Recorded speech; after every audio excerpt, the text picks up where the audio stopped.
We're gonna need a do-over. We need a re-Halloween. We need a re-Halloween. Um, Helltown. There's one thing that you could say about Helltown is it was in fact hell. That was awful. It was awful. Yeah, Nothing went right there. not to start off on a sour note, but I mean we had to live it, so you're gonna have to hear about it. So we got everything ready. We went up. We had high hopes. It was absolutely just riveting to be going to somewhere with so many strange happenings documented and recorded from people all over the country in just ton of lore. But we get up there and well, all hell breaks loose. You see, there was some strange happenings after doing some interviews with locals and kind of, getting some validation of some strange things that were, noted of happening up there. We get to this area that we, had on our list. It was the first little spot off of what they call the highway to hell, and it's got a slaughterhouse just about, what would you say, a mile down to the left Something like that. off of this main road. And we get up there, we get all set in, and we get squishy. We even brought the Ouija. We had everything. We had everything ready to go. We were really just thinking we were going to have an awesome time out that way, embracing all of the would-be craziness and spookiness. Now we did have some strange things happen. The lights that we brought just seemed like they wouldn't work, which put me on a quest to go and pick up some other lights. And when I did, upon returning, there's two state park rangers sitting at the head of the trail, which we thought was kind of strange. We didn't think we'd have to worry about that. Yeah. Because, the government shutdown. Turns out, there's still some government workers working, and, they're still, taking your taxes out. Why can't they just shut all the way down? Why can't they just go away? I don't know. Any hoodle. I get there and I'm like, well, that's not good. That's not good at all. So I call Gilly, and I wasn't about to go up and be like, oh, I'm with this group in case I needed to get bail. So I contact Gil, and I'm like, yo, I think heads up. There's some things coming down the pipe here. And sure enough, I watch as they take down the little gate that allows them access to the road. It just doesn't let other vehicles. I watch them open it. And I watch one of the cars sit at the head of the trail, almost to block off anybody exiting. Was when I kind of realized I was like, ruh-roh. And then one of the cars went down with their lights completely off. And I sat on the phone with Gil for like a solid 10 minutes until he was able to confirm, like, yeah, they're here. And I sat and waited in the parking lot for solid 25, 30 minutes, waiting for word from either Dill or Gil.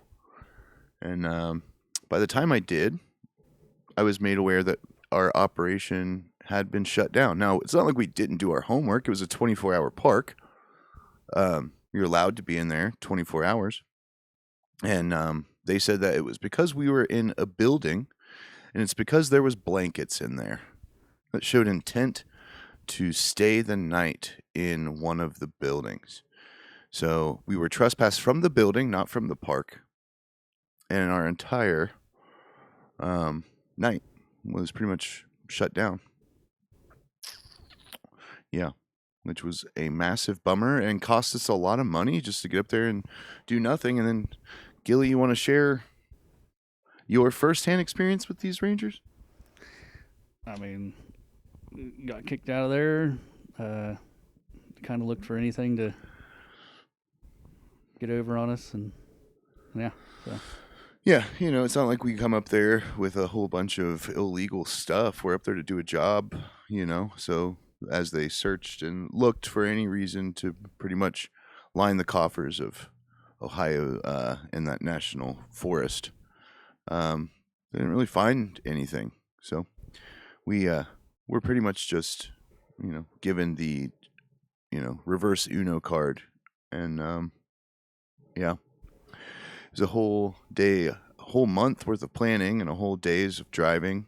And it was pretty grueling. We had to, we had to buy like a little wagon to get all of our stuff over there, and there was just no consideration like whatsoever. I told him, I was like, well, we're going to be filming all night. It's not like we intend to stay here. Our van can house us. We don't need to stay in here. It's just going to get really cold. So like it helps to be able to, no, no. So, and I guess also like that park, a lot of buildings have been bought from the public and they're just left there to sit, which is kind of unfortunate. I wish that they would, do something for the people who, use that park, perhaps make it like I've seen off of trails and stuff like that where they have kind of communal spots, but c'est la vie. So we were kicked out of that slaughterhouse, and that's where we were going to set up. We had confirmation that many people had a strange paranormal experiences there, and it did kind of give like a spooky vibe, but we were told we weren't allowed to enter because was it because it was nighttime, or was it you're just not allowed in there? Period. It just said like no, can't be in the structures, even though that's like what everyone seemed to do. Yeah. Like everyone we bumped into during the day was coming in and out of there. Videos all over the internet of people being in and out of there. Yeah. After we got kicked out of there, people going down and hanging out in there. Mm-hmm. But for some reason, yeah, we were the unlucky ones. Yeah, and it was so funny because we had people who were telling us, they're like, that's the first time I've ever even seen a park ranger here. Yeah. So we, I don't know, got the short end of the stick, and we had to recalibrate our effort, figure out something else to do in a hurry for an IRL experience on Halloween. So we did go over to one of the most haunted locations and one of the most paranormal rich in personal experience locations that I've ever been to, and it happens to be close to our area, the Ohio Lunatic Asylum. So that is what we call the Ridges here, a very well-known and lore-rich location. And we did a little live stream and walkabout out that way. Took you guys to the location that I have had strange paranormal occurrences. Yeah, mulligan. I mean, it sucks because, man, this is our Halloween episode.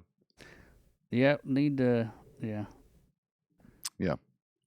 But we did get some pretty good footage. And also, thanks to Alpha, one of our biggest supporters here, we were able to get a new high-tech spirit box called the RIM Pod, but obviously, we're going to have to block some of this out and make it rim job. So we got a rim job pod that we're going to be taking out. Supposedly, this is far more effective. I've seen some other big haunted creators do this, and we're just constantly upgrading our tech. So I think within our year anniversary, I think we'll have some pretty sophisticated gear to go out into the field with, because we're kind of working with what we're working with now. But we are anxious to try this out, and I believe we are leaving for Florida. Got a few Florida locations in mind for this upcoming week, and Maybe the week after, probably. Yeah, and we're also going to do some fishing. And I know that's a little different, but you guys follow us for the spooky, but you also follow us for us and our content.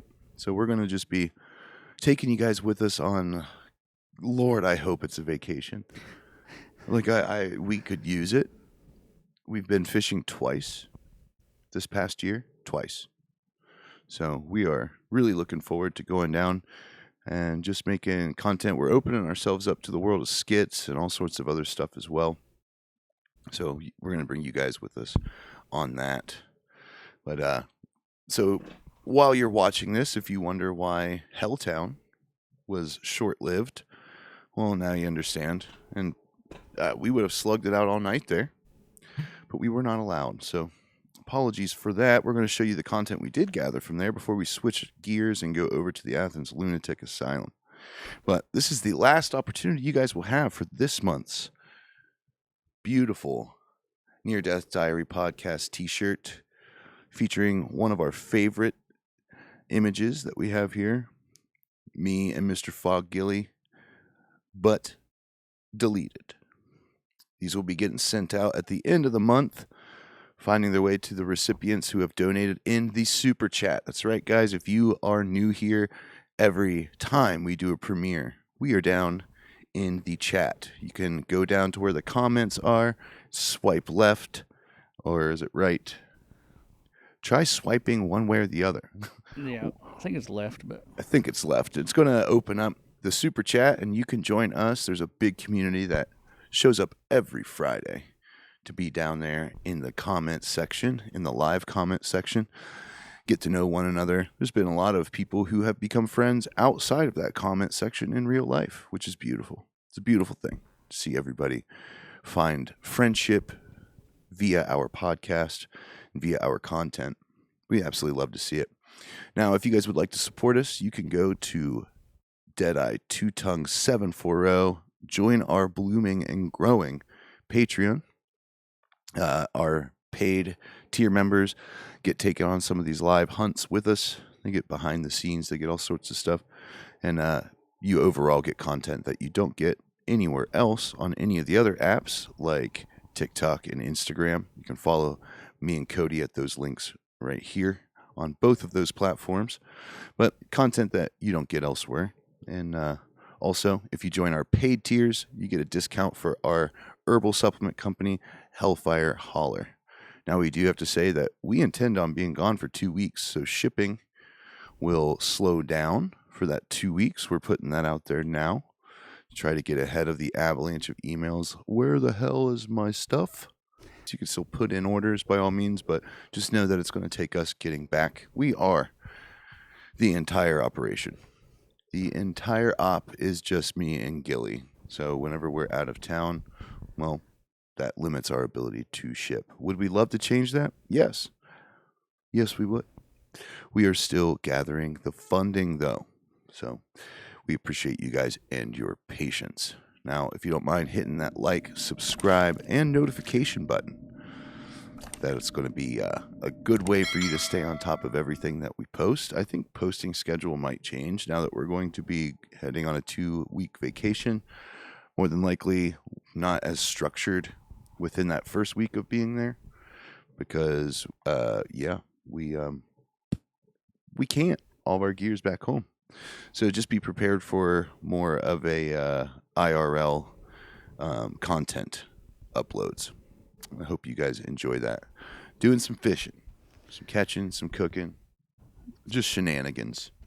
just float in the ocean and let the tide take me to somewhere. Cody, we're almost there, bud. We're almost there. It's going to be all right. But if you'd like to donate to our station as well, you can do that just by going over here to our Venmo. Also donate towards our trip. That's super helpful when you guys do. Gives us gas money. And we want to take a fishing charter. We really do. Cheapest one we found is $75, but Cody said it was kind of shady. It was definitely shady, but it was definitely cheap. You get what you paid for, I guess. Yeah, on the ocean. Might be a good idea to, yeah. Yeah. Do they at least give you a life jacket? Like, I hope so. I hope so. I've never been on a fishing charter. Let's see. I don't think I've ever been that far out in the ocean on a vessel. There was that time that I jumped off of Shark Tower. We're going to put a clip of that right here. The stunt you are about to see was monitored and performed by professionals. We do not recommend anybody tries or attempts to perform the stunt you are about to see. Performing such acts can be a danger to you and your health. Leave it to professionals, and with that being said, enjoy the jump.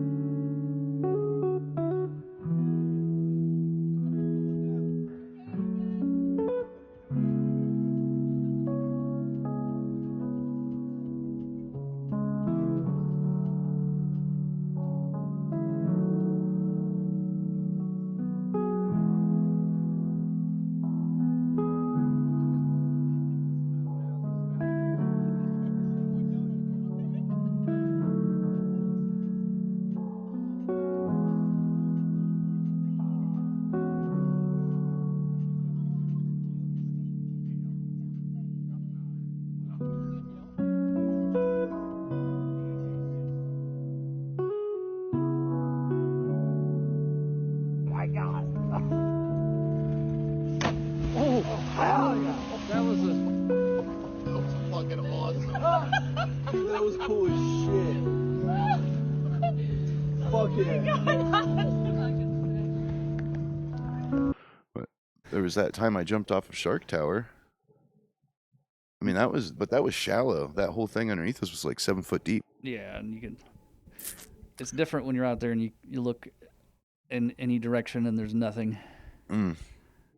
Yeah, that sounds riveting. Cody says he gets violently seasick. I did that time, but we did. That's another part of the shady part where they're like, "Well, there's a hurricane out there, and the way like no one else is going out, but Yeah, we'll do it." And I was like, "All right," and then we're just like leaving the what would you call it, like the channel or whatever, and it's like 10-foot waves, and we're just and it's like that got me. Yeah, I don't think anything's ever bothered me like that. Yeah. I was that kid trying to like run along the walls on that old Gravitron ride. Loved that shit. Loved it. I mean that's the only time that's ever happened to me. So Yeah, but yeah, be ready for just whatever content as we take you guys on our vacation to sunny Florida. And you guys, if you follow my other content, especially it was on Snapchat. I was putting all of our crazy Florida content on Snapchat. it'd be hard to top that. It'd be hard to find cock socks and plugs in the grandma butt plugs. Yeah, I don't see that happening again. Yeah, that was a wild time, and many of you got kind of your gills wet whenever it came to following some of my more obnoxious, crazy content. You guys cut your teeth on that, so I will be returning to Florida man mentality because it is vacay. It is time for a vacation. I want fishing, I want crab legs, and I want all my worries to disappear. I hope so. Yeah, I hope so too. We'll see. We shall see. But let's start getting into our trip up to good old Helltown. Helltown, Ohio, otherwise known as what? New Boston? It's like Boston Mills or something like that. Boston Mills. It was a pretty all right time. Let's cue that intro. Big dog. 3 young men traveling in a big ass van to investigate Helltown, Ohio.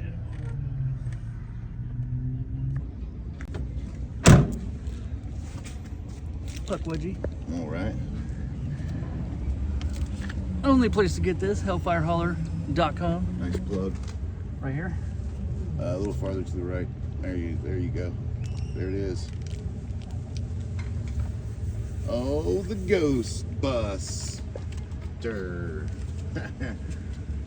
Hell yeah. All right, we're on our way to Helltown, Yes, we are. and there's only one song that we need to play for this. I know exactly what it's going to be, too. Oh yeah, here we go.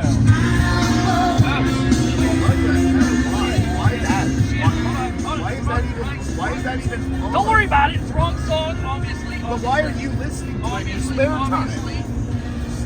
I can't stop it.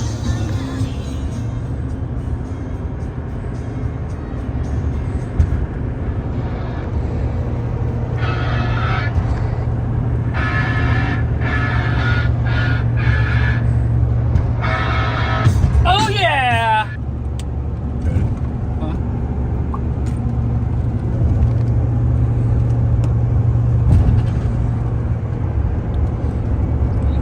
potato? You want potato?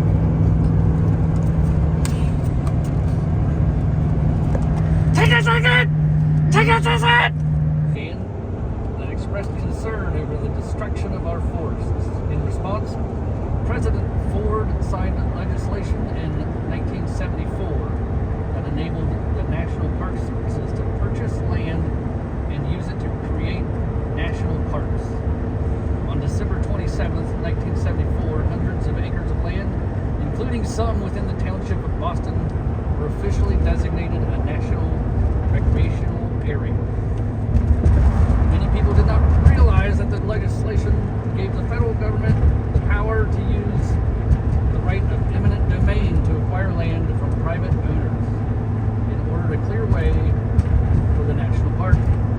So that's why everything was just like evacuated. That's what they say. That's what the government says. But, you know, believe everything the government says. I mean, we all know better. Yeah. I'm just, was there like a natural resource or something there that? No. They just wanted to make it a park for some reason.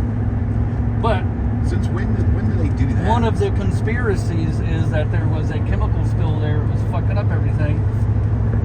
And then the government came in but the government wouldn't do that. They wouldn't lie. Right. It says the government cover up to hide the fact that they spilled deadly chemicals in the area. These chemicals have caused bizarre mutations to area residents and their children. But apparently, that's not real. None of that happened. I mean, what typically does that is radiation. Well, I don't know. They got that Cuyahoga River going right through there. Spill shit into the river. Even if it's upstream. I mean, didn't at one point Cleveland had the burning river. Yeah. Yeah, but, that's not true. It was all for a national park. Did they give any sort of like indication of how many houses or people had to be evacuated? I don't know, not here. What I find really fishy is that while researching it, there are about 3 websites that have the same, like, just completely, it's all debunked, the story is that the government eminent domained it for a park, that's it, that's the story, there's no Side story. yeah, there's no, it's not haunted, there's no things that's going on, there's no chemical spill, any of it. 3 websites that say the same thing word for word. So, all right, well, so some of the tales are of mutated creatures. Yeah, there's supposed to be a python out there that's been mutated, and then there's the melting man. Well, I heard that the python somehow was debunked. Well, that's what I'm saying. Every one of these was debunked. On these websites, every single one of them was like, oh, this was debunked, that's not true, that's not true. Oh yeah, the cemetery was haunted by a ghost that sits on a bench, but there's no bench, so that's not true. And it's like, yeah, okay, you couldn't, have removed the bench. Is there a cemetery? Yeah. But it's all debunked. None of it's true. The government, we have our full trust in the government. Believe every word they say. I think everything added up, and all the abandoned houses, and basically just an abandoned town, and there were all these legends. So if you look through it all, and it's there's a cemetery that's haunted, there's a house in the woods that's a haunted house, there's a haunted school bus, satanic church thing, there's a ghost hearse, weird haunted roads, the slaughterhouse, funeral home, crybaby bridge, a witch's grave. So imagine all that adds up, and you're like, well, this is just Helltown. Yeah. But I mean,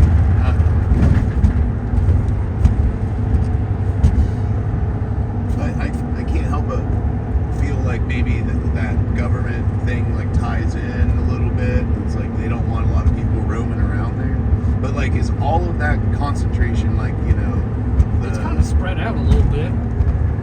But it's still within all of those haunt points are within a short distance, right? It's pretty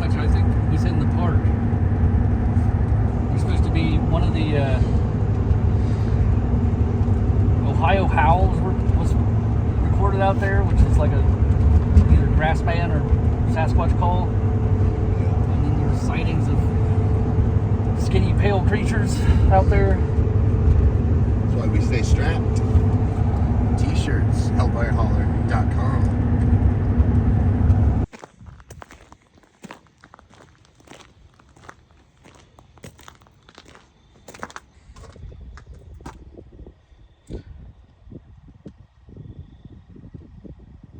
They bought them and just, there's like kind of a history of eminent domaining, like. They purchased a lot of them because they're in a, like, they wanted to make it a more park area, and they wanted to bring it back to being like all nature.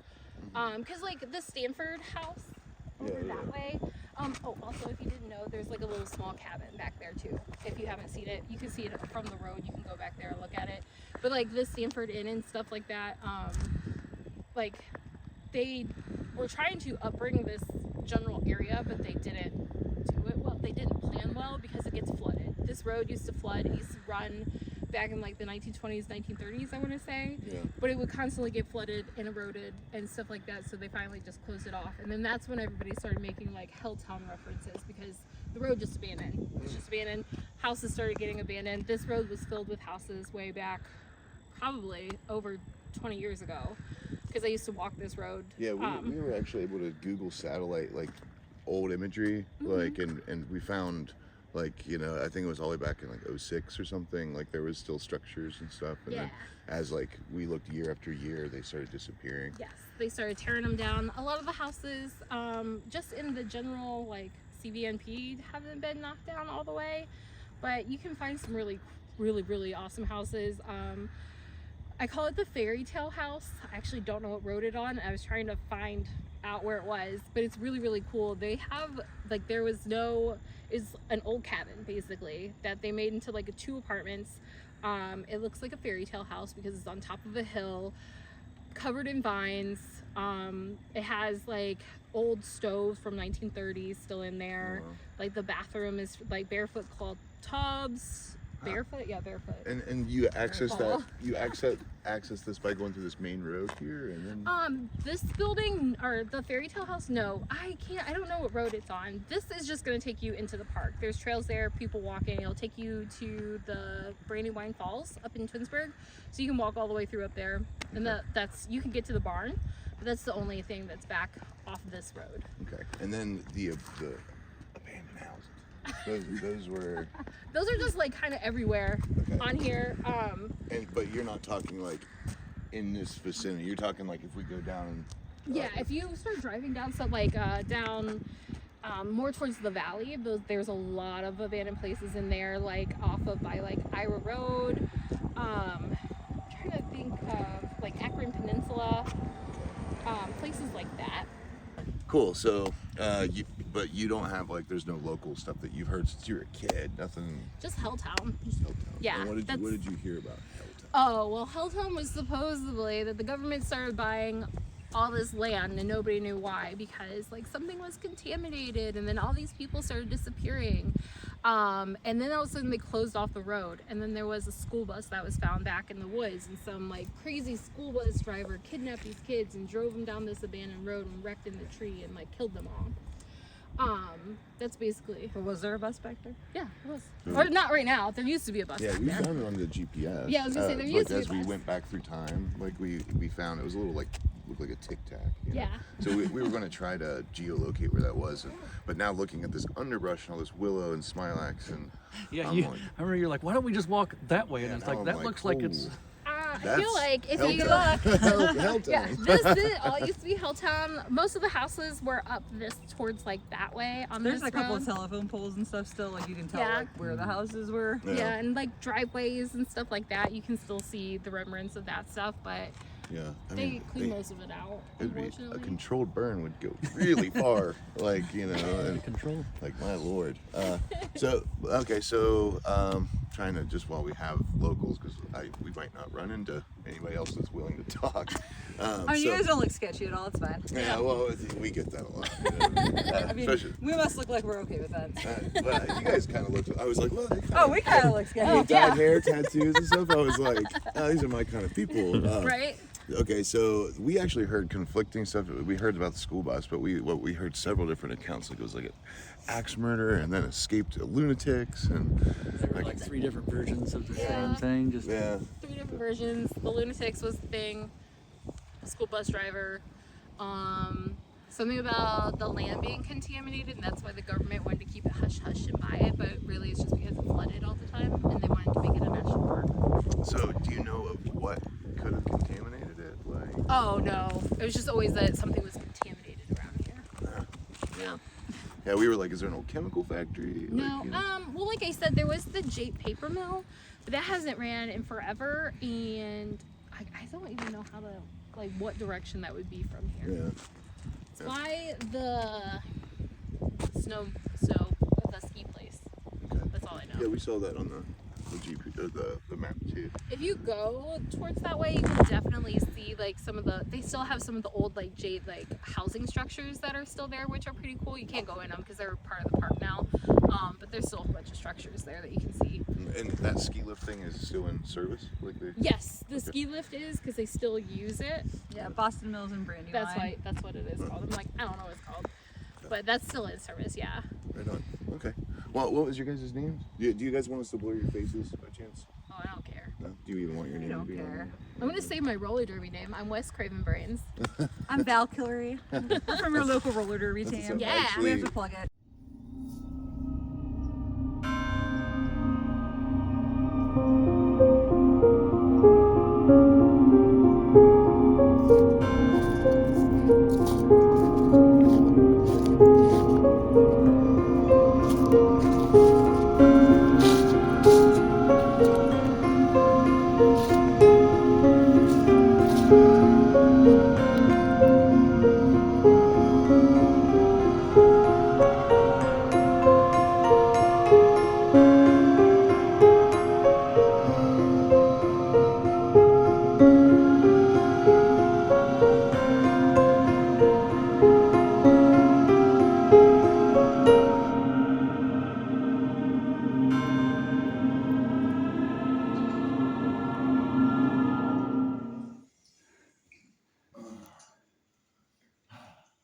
that's why I was going out. Alright, go ahead. Alright, so This fellow wants to remain anonymous, but he came up here. He kind of stumbled into us getting set up and says he had a pretty interesting experience out here. And why don't you take it away, man? alright. Yeah, me and 2 of my buddies, one of them is my boss, so you know he ain't lying. We were at Ever Covered Bridge and we're just like fucking jerking off, whatever, just walking on the trail. And I looked like thing and it looked like a stick figure, sort of like a cardboard cutout. And I was like, then I double checked and I was like, what the fuck is that? And we all pointed the light at him and there's this dude like 6 foot tall. It's like it looked like a clue, like it was like cut like the triangle, you know what I mean? Yeah. It was like clear as day, Ku Klux Klan. My boss yelled at him and he just fucking ran straight into the woods, pitch black. No, so, like, more physical or more spectral? Physical, like. Really? Yeah. But the thing is, like, he was fast as shit, and I can't run, like, I know I can't run into the woods pitch black without tripping or nothing. Yeah. But he just went for it. No shit. And did the environment react? Did you hear sticks breaking, things snapping, and all that? Yeah. Oh yeah. We heard like it was like big guy, 6 foot, like. With like what you would say is a Klan hood. Yeah. I mean, it was. You could see the cloakiness Whoa. and stuff. And just by himself? Yeah. Just like right at the entrance too. Like. The entrance of like Helltown? Ever Covered Bridge. It's like a little far away, Yeah, but there's stories there too. But like, it was like right in front of us too. Like, That's wild, Yeah. man. That's wild. Huh. But that's the only thing you've seen out here. But, yeah, that's really it. Yeah. But have you heard anything else? Oh yeah. Yeah. Like, I mean, like the same buddies. We go to the Ever Covered Bridge quite a bit, and a lot of times nothing happens, but sometimes it's just fucking nuts. Yeah. Like we walked like the little the stream around there, and we just hear like some like older like lady calling for help and stuff. Ooh. And like we were just tweaking, but I was the only high one, so Yeah. they were all sober. So like I know it's all fucking. Yeah, you know yeah. what I mean? Yeah, and so in Appalachia, that's kind of an old saying. You hear somebody yelling for help, a lot of the times, especially if it's like really coming from deep in the woods. Yeah. We've, growing up, and honestly, I don't really say it enough. You can tell whenever it's something, you know, uh, that's not actually asking for help, if that makes sense. But that's an often a ploy, like, it's like, help me, and then something drawing you in, so that's kind of creepy that you experienced that, man. Yeah. We dipped. We left ASAP. We heard that. We just turned around. We're like, why the fuck would we ever walk towards that? You want some jerk for me? I'm good. Yeah. Was that you walking around the field earlier? Down there? No. That guy looked like me though. The guy in all black and Kind of, stuff. yeah. I was like, yeah. I mean, I'm just getting kind of an idea of the traffic. We've watched other people do ghost like investigations and stuff out here, and like that was one of the things. Like, oh yeah, people come through like the entire time. Where are you so- guys from? Southeast Ohio. Okay. Yeah. So not far from here. Yeah. This is a good spot. This whole like valley area is fucking weird. Yeah. Weird shit everywhere. Dude, I suggest you go to Everett Bridge though. I've had like a few things happen there. Yeah. Weird. Yeah, we're here. Today, well, we're in the area today and tomorrow. So it's I don't know. It's gonna be. It's like this seems like super chill now. Well, I bet you it gets creepy as fuck later. I come here like sometimes at night just for a bit, and I always tweak out. Yeah. Every single time. You go up there. I don't know like exactly all the spirit stuff, but there's the satanic symbol up there. I don't know if that like would do anything or. Yeah.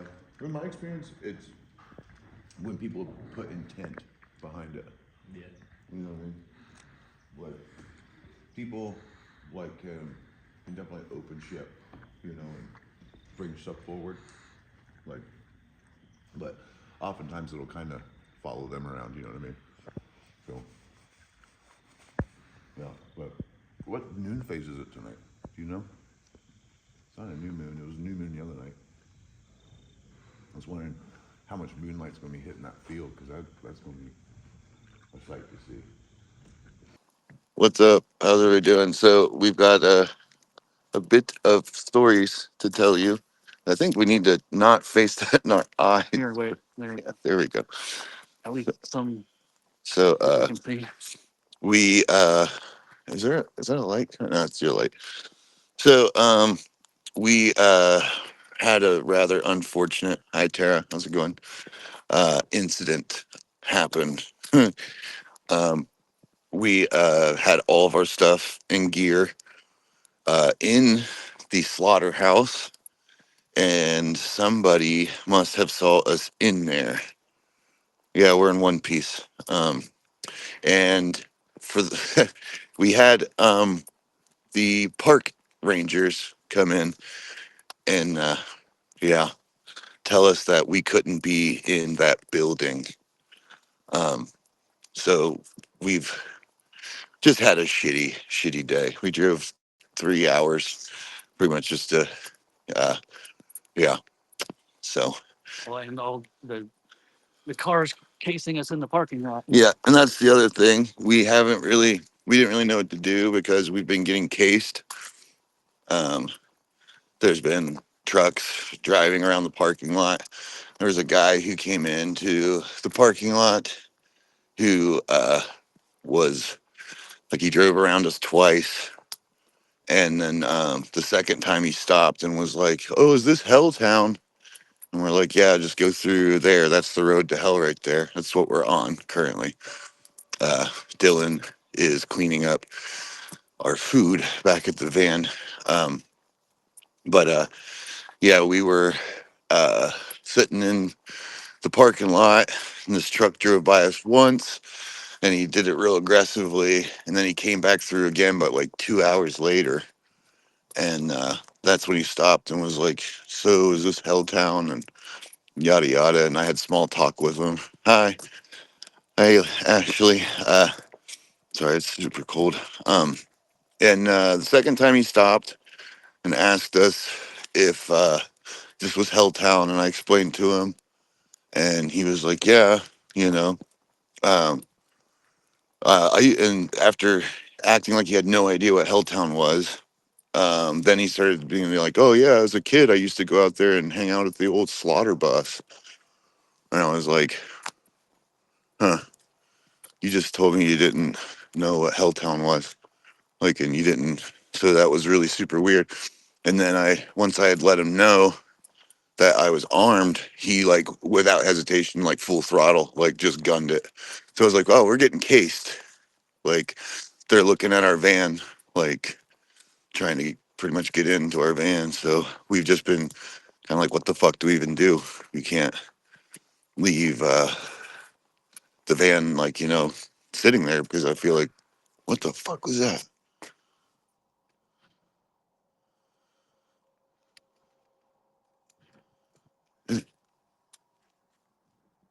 Holy shit, that like made me jump. What the fuck?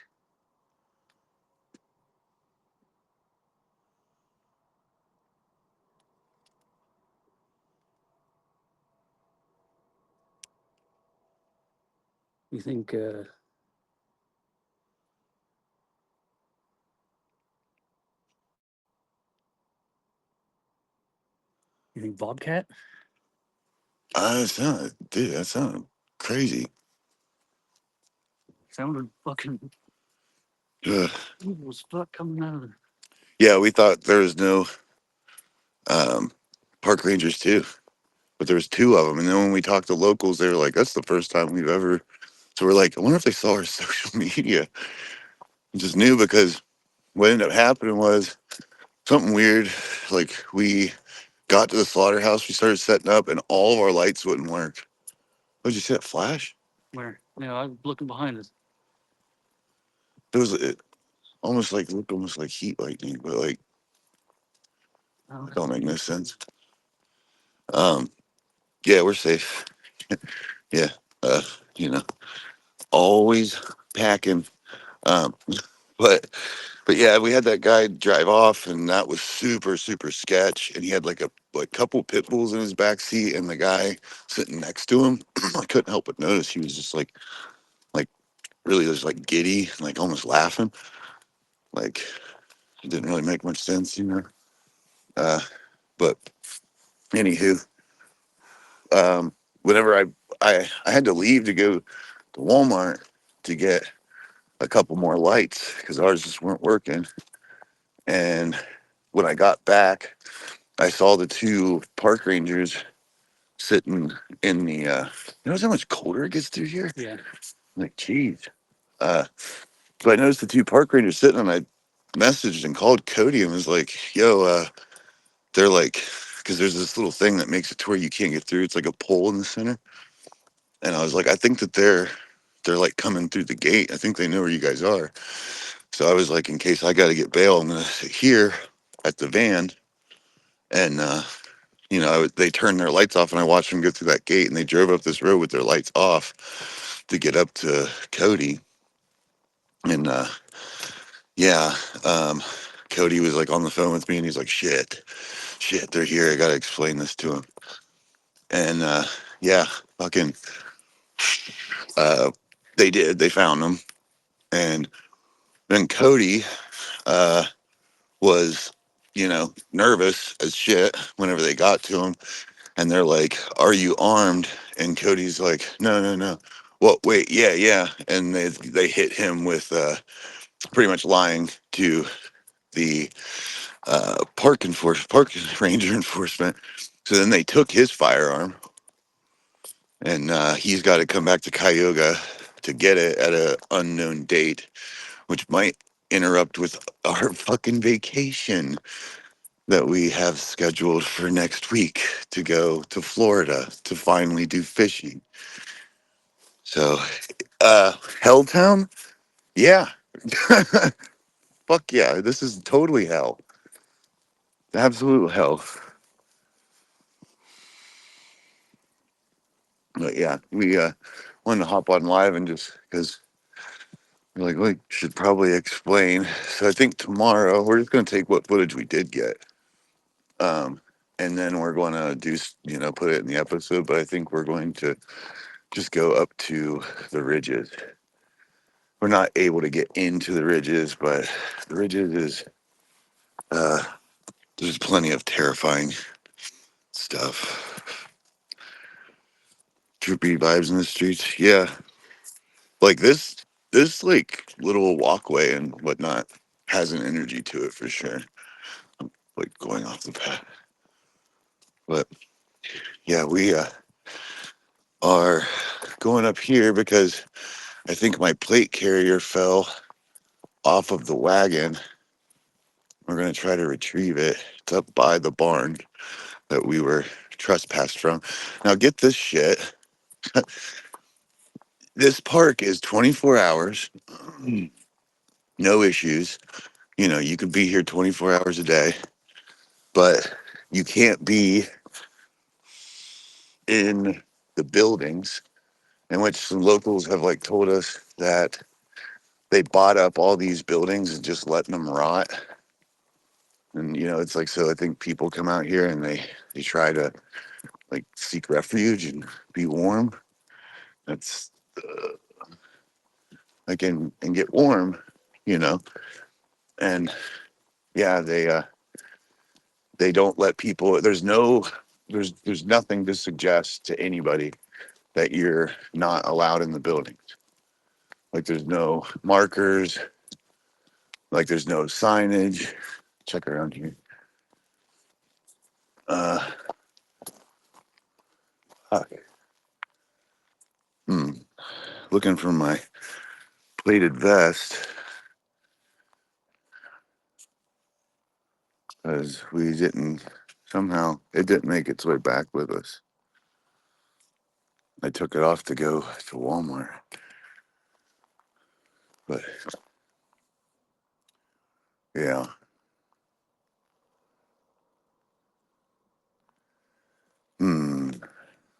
I mean, it's gonna have to be in something, right? Damn. Yeah, we lost out big on this trip. Showing the barn. Well, we're going to go back to the van and probably drive the 3 hours home. So it's going to be a long one. Yeah. I don't know. I mean, we were trespassed. Yeah, as long as we don't go in it. Oh yeah, we don't. Walk up to it, Yeah, walk around it. we're not going to go in. We're not going to go into the barn. But we just talked to, said they went in it and everything was fine. Yeah, I but don't know if that came out here. I mean, I wasn't trespassed.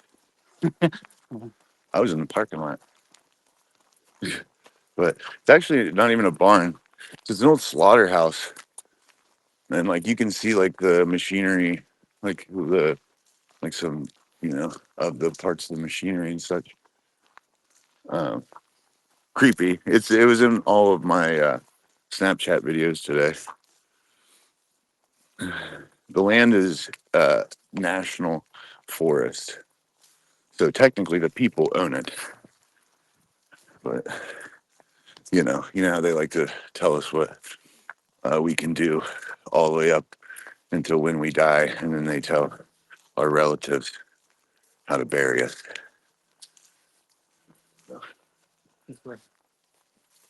I mean, you sure you don't? Oh no, never mind.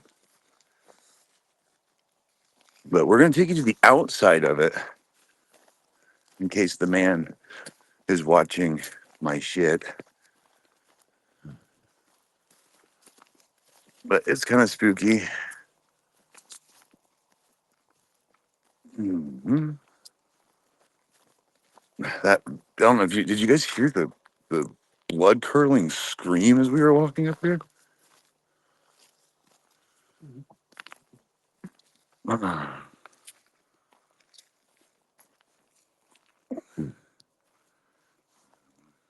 You're allowed to explore. Yeah, well, I mean, they specifically told us, you know, not to be in the building. Yeah. You're allowed to be here 24 hours, but you're not allowed to sleep. That was one of the things. They're like, we have blankets up in there, and it's like it gets cold. We planned on filming all night. We weren't going to sleep. But all these technicality bullshit.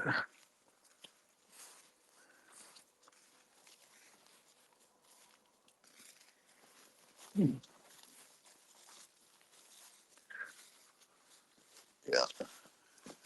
here it is.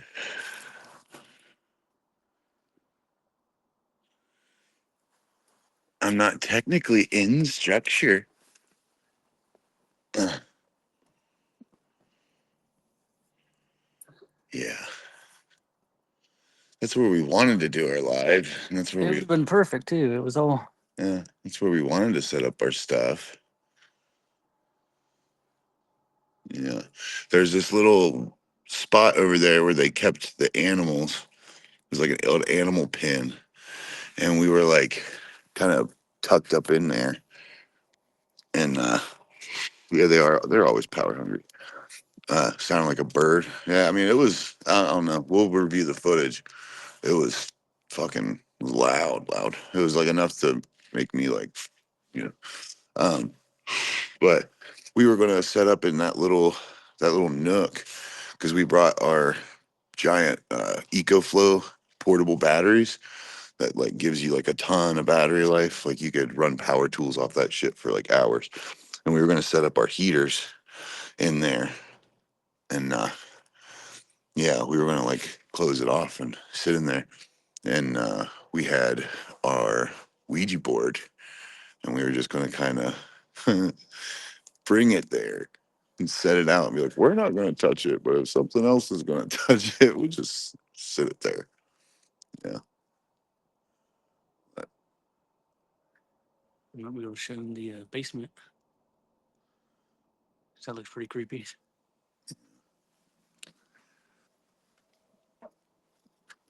Yeah, the acoustics up here are wild. What's the temp? 33. Yeah, I think that was something I remember. It was supposed to be 33 degrees today. Huh? Oh, what? I heard fucking something. Hold on. It sounds like almost the same thing.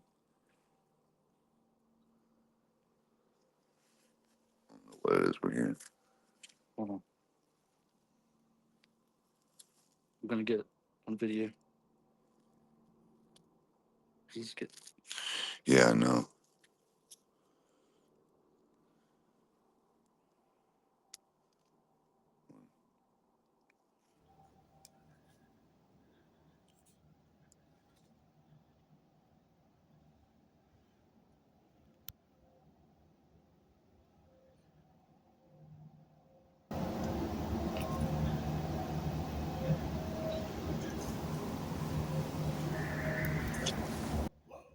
Okay, that sounded like a woman almost screaming or something.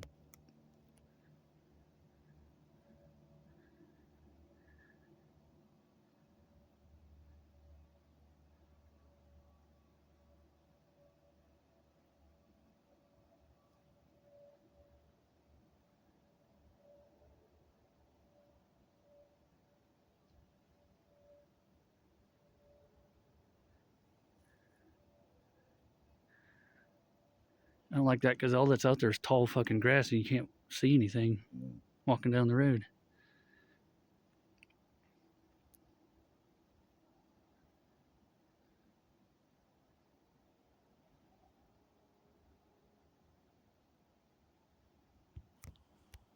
Let's show him the basement. I don't like leaving Dylan down there by the van by himself. Yeah, he's freaking out. All right, hold on.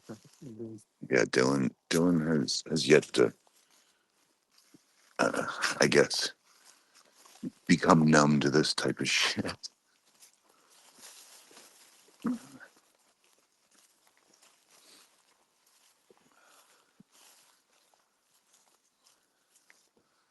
Yeah, here's the basement. So you can see the animal pins, and then up on the ceiling that way, there's like this like machinery, the remnant tracks of machinery that like after the bodies were cut, they were like hung on them, and you could see the track. Nothing like crazy industrial, but small town, little shack. Yeah, there it was again. Huh? I heard the scream again. I didn't hear it.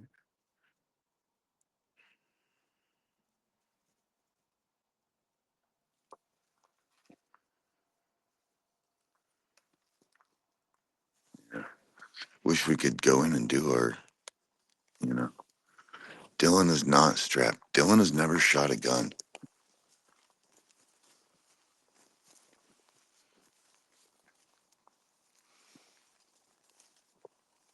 I need more light.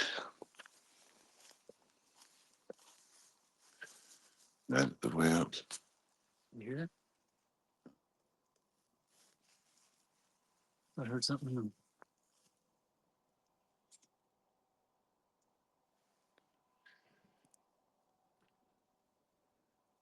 I don't know.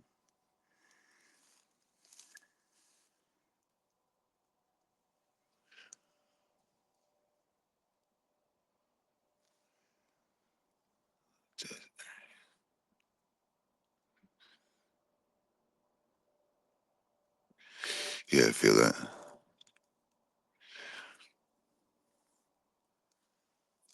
All right, I don't know.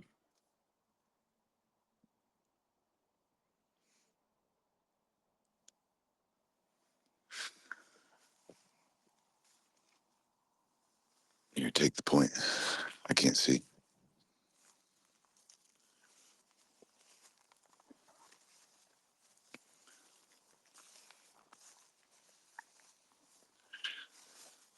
So we did get some interviews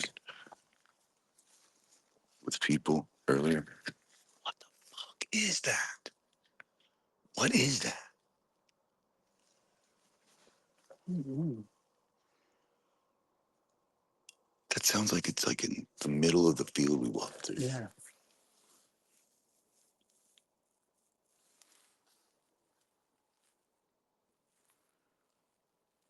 I gotta walk right past it. Is it like a cat?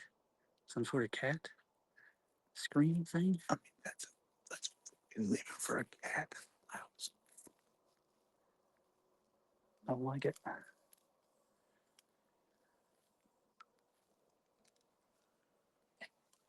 I don't like that. That's creepy. It doesn't feel like a fucking cat. It's more like a fucking Sounded closer that banshee or some a shit. minute ago. It What is that? Oh, it's just a stump. sounded like a woman's scream, but it sounded closer before.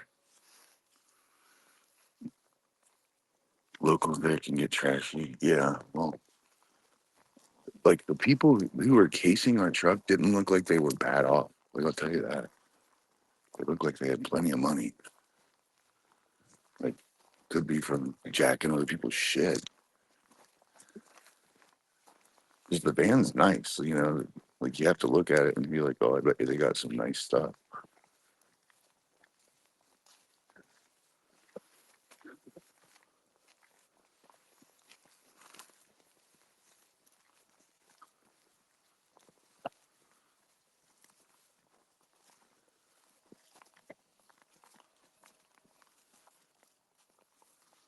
Daddy's boys from there. So, yeah, I know the type. They're very dangerous.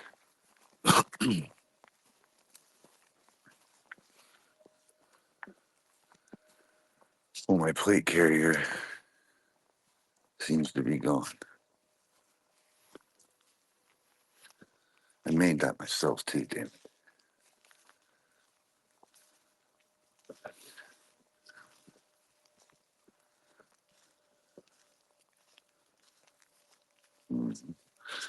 But my plate carrier, so the How many other people that were out here? Something where those people we talked to, and they seem cool. it's a bulletproof vest, like stab proof vest. My biggest thing is going into abandoned buildings and stuff like this at night, like tweakers. You know, I like to cover my vital. You know? I mean, I could be mistaken. It could have been put into the van because everything was like kind of rushed out in a hurry. Yeah, you slide plates down and into the front. You get different grade of plate. You can have like level 1, level 2, level 3, level 4. And, you know, I like to walk in with my vitals covered, just my front, because if I run into some knife wielding madman, then they can still get the drop on me, but they're not going to get a drop out of me. You know what I mean? It would have been like right here. I guess we just pay real close attention to this pathway on the way out. But yeah, I mean, we were in a rush to get all of our shit out, and it might have fallen off.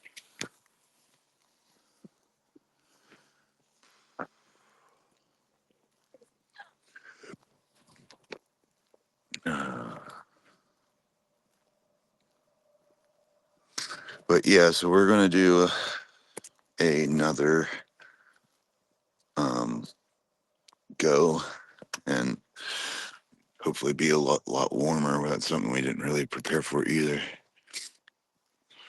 Full blown goosebumps from what?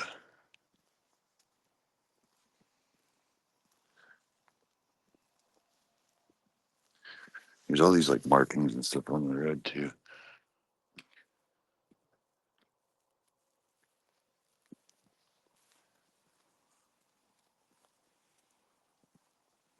Free room and board here. Well, we have a timeshare. Cody's family has a timeshare down there.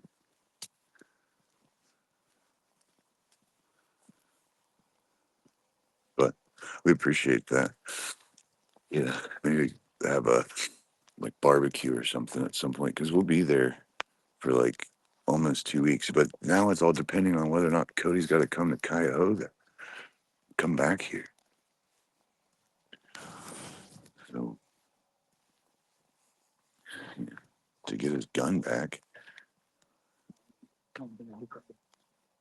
you're not going to get it back. I don't know. I don't think so. Yeah, you will. They don't fucking eminent domain your fucking gun.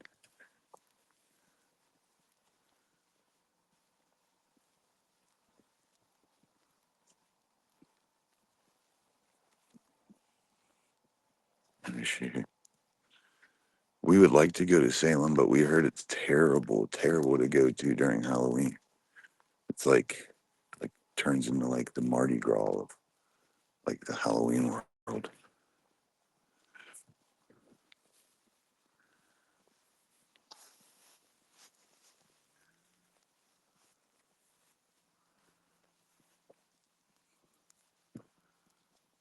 Shoulder to shoulder in October, yeah.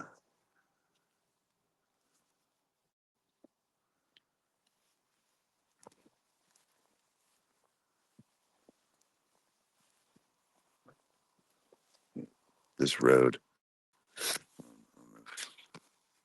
don't know if this will do it any justice.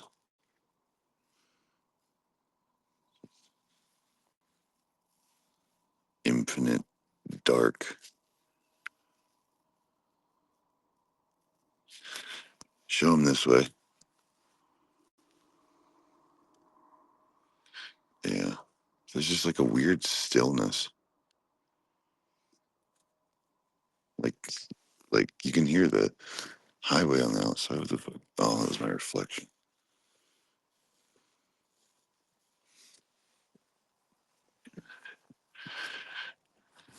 Pretty disappointing, yeah.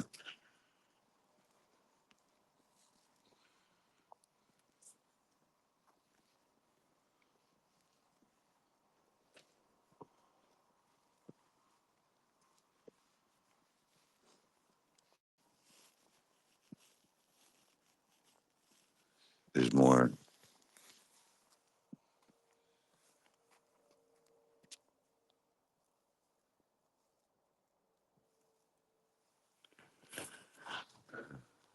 That's whatever. We're gonna try to get a better one out of going to the Ridges. The Ridges was made famous by Dr. Labont, the man who liked to practice the lobotomy, and he used the entire, uh, pretty much goodwill of my hometown to do it. They used to have these programs for the mentally ill and homeless and refugees and all sorts of shit, and they would pretty much at that point in time, a man could bring his unruly wife to the asylum, and they would give her an old, along with all the other people they practiced on, mentally ill and all of that. We don't know. It's like all in like Greek or some weird writing.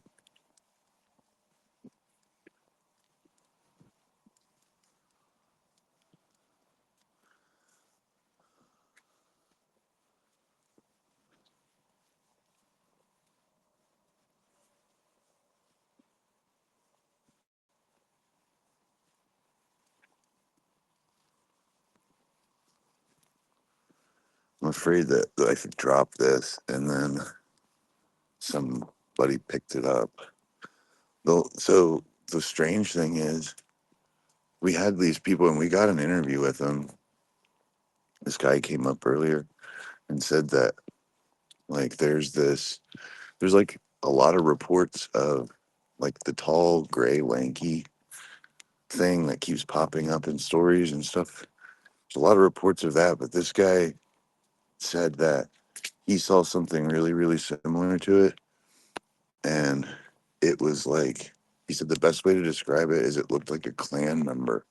Had like a elongated, like kind of pointed head with black sunken eyes, and like was just really tall, lanky, and white. He said that he saw it cross the road and it like bolted into the woods with like tremendous force and speed. We've got that like on footage too. Yeah, there's been a couple really strange things said in the interviews we did. Yeah, nasty. Yeah, I don't disagree. But the last people we talked to, clan member, like it had like, he said the best way to describe it was it had like a long pointed head, almost like it was wearing a clan mask. That's what he was saying. Um, I just got footage from people who came out like not long after we had gotten all of our stuff packed. That's like who I actually thought. I was like, maybe they picked up my plate carrier, but it didn't. Nobody looked like they had it either on them or. What?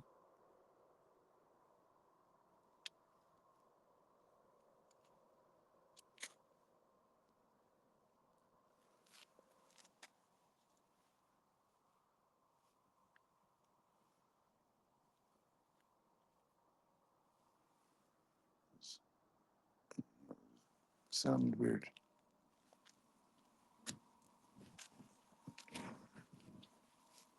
Um, but anyway, sorry. What was I saying? Oh, this dude sent me footage of like literally right where we are, like, but the last time they visited, and it was really, really bizarre. Like, there's a guy, and like they sent it to me on TikTok, so I'm gonna make a video with it. Um, and it's just this dude, and he's out in like this kind of brisk weather, and he is like standing at the top of the trailhead with his like back turned to the trailhead, like so they're like already off the path and looking down the path they came off of, and there's this dude who's just like standing there shorts and a shirt, and he's like frozen. He's like not moving. He's just like rigid and standing straight up and just like not moving at all and looking directly down the path. And like they film him for like quite a while. Like, and it's like he stick break.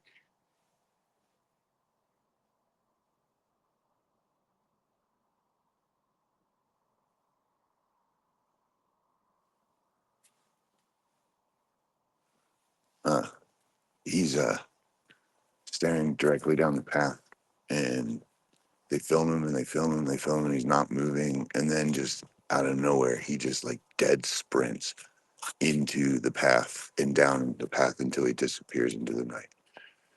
Like, and they're like, it was the creepiest fucking thing. And they said that that really spooked him, so they all ran to the car and was like, fuck this, you know. And then they drove off, and then they're like, wait a minute, it's just like one guy and he ran the opposite direction, so like he can't, like, you know, he can't fucking fuck with us. Yeah, and I saw the footage. It's so fucking creepy. And so they're like, oh, whatever. And they're like, let's turn around. And like, maybe he was just fucking with us. And they turn around and they come back and they point their headlights to where they had seen him. And he's just standing there again with his back to him again, like doing the same thing all over. Yeah, fucking creepy. There's a legend here called the Melting Man. And they were like, they never saw his face or anything. And they were like, and it was really weird because he, you know, 100%. Yeah, where we are at is where that dude was doing. So, but there's like a legend of like the Melting Man. It's like a guy who apparently like he doesn't have any features. Like he just looks like he's just like a melted crayon. Like as I am. Like, but I got the guy from the footage I saw. He looked kind of chunky. You know, he wasn't like real thin or anything weird.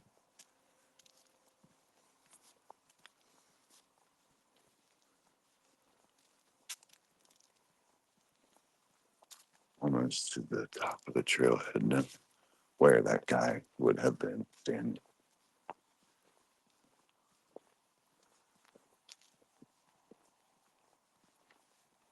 Yeah, I'll do a TikTok on it because it's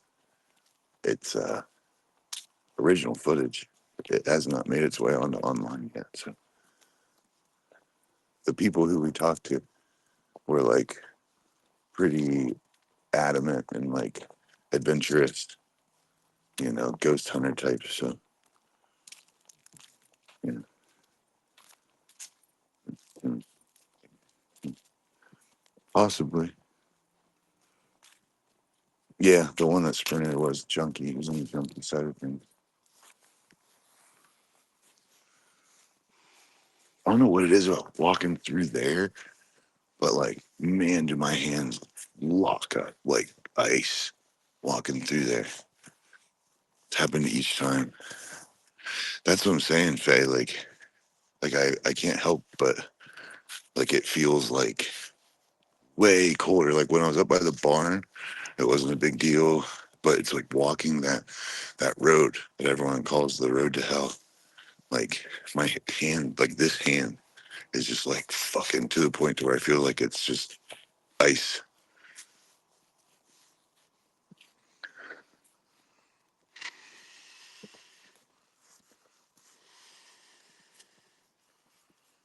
Yeah, chunky dudes don't typically sprint. Like wait until you see the footage. It's so bizarre.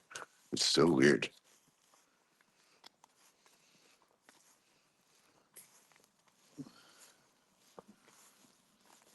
There's Dylan.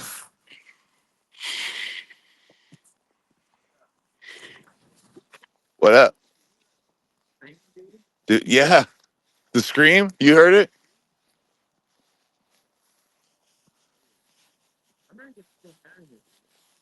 You ready to get the fuck out? Yeah. Yeah. Gotta keep your core super warm. Yeah, this You're right. Okay. Right on. Well, we gotta let that stove cool. I gotta warm my hands up. Yeah, here's where we were set up. We're like using this gas stove to stay warm. It's a mess because we forgot a pan to cook all of our meat in. So we just kebabbed them on here. Whew. My hands are so cold I can barely feel that heat. Yeah, it's cool. Well, let's shut this down.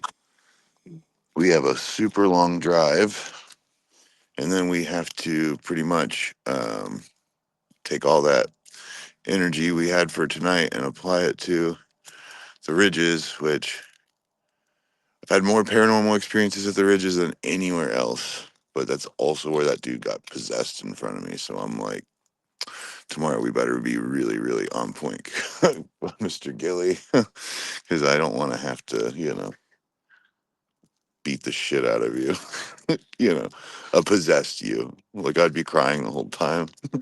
Give me my friend back. Remember the time I beat the demon out of you? Yeah. Oh yeah, dude. It still fucks me up so bad. I gotta get like some of my old college buddies together who were there to like verify it. Like that story, like 100%. Like it stuck with me so hard because of how traumatizing it was. But like my friend Stacy, Tim, I think Cosmos Tim was there, like a couple other people like would tell that story if we like didn't tell them like, hey, you're just coming. I just need you for a project, and I was to be like, without prompting, be like, tell the story of when we went to the ridges and that Scott dude. You know, they would, yeah, yeah. It was super, super, super shitty. Yeah, I'll never forget when he picked those bags up and it like he was back like 100%, and it was like I saw everything. I could see what I was doing. We were like, "Oh my god." Yeah, it was scary. But yeah, that's where I've had most of my like actual apparition like real like I knew 100% it was paranormal experiences. But we're gonna go there instead. We're gonna peruse the graveyards in that area because it is very active, especially this time of year. So, we've got to pack up the little bit left here, and less assholes will know it's going to be Halloween in Athens around that time of year, which Athens is famous for a giant block party that it has. But it'll be Sunday, so everybody will probably be hungover or on their way out of town. So, yeah, we'll see. But maybe there will be a lot of people up there. But maybe we'll see people possessed that I have nothing to do with. Just roaming around. Like, gosh, shit. But we're gonna pack this up. We just wanted to let you guys know we did get some footage, and um, yeah, we'll be posting that. And what we did get, we got some aerial shots and all that stuff. So we'll make sure you guys can see that stuff. But we're gonna switch gears because we have to. Yep, and we will stay safe. The drive up here was it's like not a super super busy highway. It was like relatively chill, and it's going to be even chiller at night, I'm sure. So love y'all. So yeah, that was Helltown, and that was what we could get of Helltown. Um, Definitely weren't prepared for things to go south as fast as they did, especially after we spent a bunch of money and for that investigation. We were going to be there for 2 days. We were going to go all over that property, but that initial night shut down.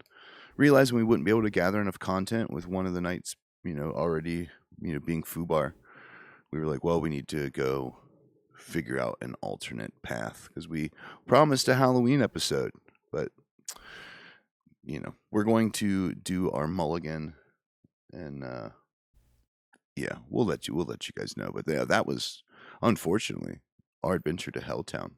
Pretty much 2.5 hours, 3 hours in a van, one Yeah. way, Yep. just to pretty much be told to kick rocks. Did meet some other pretty awesome paranormal investigators up there.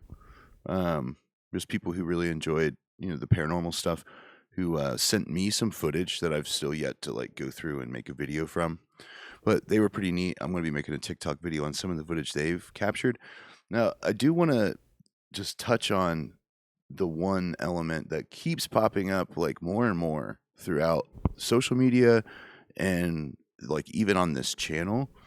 We had like almost a different interpretation of the tall gray like figure like that came through in one of these interviews. It was the guy who claimed that it was a creature that looked like it was almost like a KKK member, but if you listen, he's like had black sunken eyes, and you could go back and review that again. But talking to him, he said that there was some elements of it like that kind of flowed and moved, but he, just this creature that he saw that other people have saw that matches a little bit of the description of the tall gray-like beings that keep popping up in UK. And there was that one recent interview, or not interview, but the guy who, had the creature slam on the back of his truck and it's not human. It's not human. Yeah. I'm just like wondering, are the gates of hell opening? And these are, because like, you remember Constantine? Yeah. You know how the demons look in Constantine? It's like, man, those things, that matches the description of these beings, I just think it's strange. I would have loved to have stayed there all night and just, because we had our thermal vision, and we were like hoping to be able to at least see a difference in heat signature for something, because we had a great view of this big field, like looking out. The moon was at it was in the crescent, or maybe there was light. There was light emanating from the moon, so you could see through kind of with your vision, and also with our tech. I thought for sure we would get something, just being told to shoo. Yeah, but we're gonna find a decent location in between here and our vacation. I think we'll find something. But that was Helltown, And then like the whole feeling of like, well, we came up here, damn it, let's go. Like we're gonna we'll figure out something. But then we got circled in the parking lot by guys who obviously wanted to rob us, and Yeah, it like was 2 separate cars just waiting. yeah. And they did the same thing in this big parking lot. They got close, and then the second time that truck came, acting like he's never been to Helltown, only then to tell me, oh yeah, I used to come to Helltown all the time. And it wasn't until I was like, well, one of our things that we always say is stay strapped, because I'm armed all the time. And he motored. He like left with speed, with astonishing speed, just like hammered it and was gone. And I was like, we're getting scouted, man. We got to go. So we couldn't even leave our van. Couldn't even leave the van to be able to like go and do things elsewhere that the park didn't deem, trespassable activity. Because we had all sorts of stuff lined up. Once we figured out that, and then you look in the parking lot too, and there's signs everywhere like, don't let your vehicle get robbed and looted. I was like, shit, man. So this is an ongoing problem. Like why couldn't the park rangers, why is the only time they came it's like to bust us and not like instill fear that there's some sort of like, like protection out there? Because it seemed like these two vehicles were just picking, like, picking cars and picking people, because they circled me twice, close as fuck, and then the second time, wanted to talk and kind of pick my brain, see where I was at. So it was FUBAR. It really was. Completely unexpected, but hey, those things happen, unfortunately, and they happened to us. That's just luck of the draw, or necessary things to help us, I don't know, make plans better, stronger. Yeah. Live and you learn, and something. At some point, we'll be pulling in enough money to hire like a manager of some sort, somebody who will be like on the horn with people, finding us gigs and stuff like that, paranormal gigs. Yeah, that'd be cool. until then, we're at the mercy of the amount of time we have to do it, and that also dictates how effective we can be at it. But I think that we're doing pretty effective. Hell, I mean, we've climbed followers week in and week out, so it's going pretty all right. But here, let's want to remind you guys one more time. We have our super chat shirt. Top super chatter will be receiving this last shirt. Only 7 of them in print, guys. Whoever donates the most in the super chat tonight, you're going to be receiving the very last t-shirt that we have. I'd like to remind you guys, you could help us in our cause by going to Deadeye Two Tongue 740. That is our Patreon. Become a member, even if it's a free member. Become a member. There's plenty of times that we go out and we go into the field, and in order to try to show people what it is they could be missing, we do those live investigations and we make them open for everybody. So if you join our live or our free tier, you could very well also be able to see some of these live ghost hunts that we're doing. And if you'd like to send anything in, another thing, if you know of any awesome ghost equipment, if you have old ghost equipment you're not using, you could send that over to P.O. Box 264, Gloucester, Ohio, 45732. Holy relics, anything like that. Anything that, if you have a small business, whatever have you. If you think that we should receive it, then by all means, you can send it. P.O. Box 264, Gloucester, Ohio, 45732. So, yeah. With all of that being said, we're going to take a look at our first sponsor of the night, Art of the Hills, the tattoo studio in Nelsonville, Ohio. You can give us a 5-star rating. That would really, really be helpful.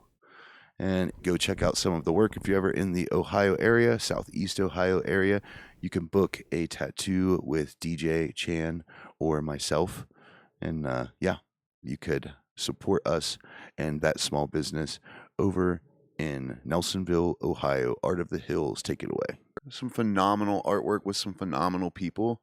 I work in an amazing tattoo studio, private little tattoo studio called Art of the Hills, and it's just a really good time. My boss is a falconer, literally keeping the ancient art of using a falcon to hunt alive. That's one of his big things.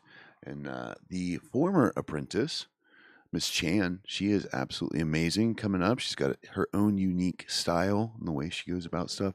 If you guys are trying to book or you're ever in the Southeast Ohio area, or you're maybe just an hour, 2, 3 away, willing to drive for some great work, we would love to take care of you. And of course, me, Deadeye Two Tongues, I've been tattooing for 20 long years. Got quite a bit of experience underneath my belt, specializing in color work and doing neo-traditional. That is my stilo. If you guys are interested, hey, how about you go over to our Facebook, Art of the Hills, and go to our Google, give us a good rating, huh? It's always helpful. It's a way that you can help a small business without costing you a penny. Art of the Hills in Nelsonville, Ohio. Stop by, check out the portfolios, book an appointment. That'd be super awesome. Thank you, Art of the Hills. Now, you guys are coming with us to my neck of the woods. This is in Athens County. My county butts right up against Cody's, especially where I live, in the Gloucester area. I'm like right on the edge of Athens County and Perry County, where Cody lives. But my entire life, I grew up a little town called Carbondale, only 10 minutes, 15 minutes outside of Athens, the city of Athens, where the ridges are. Still out in the middle of BFE, like very, very BFE. But this is where I grew up. This is one of the most haunted attractions in the world. It's got some pretty serious lore. Now, we did try to get ourselves a guided tour through it, and we're also trying to get, permission to be able to go in and do filming. But that's a lot of red tape.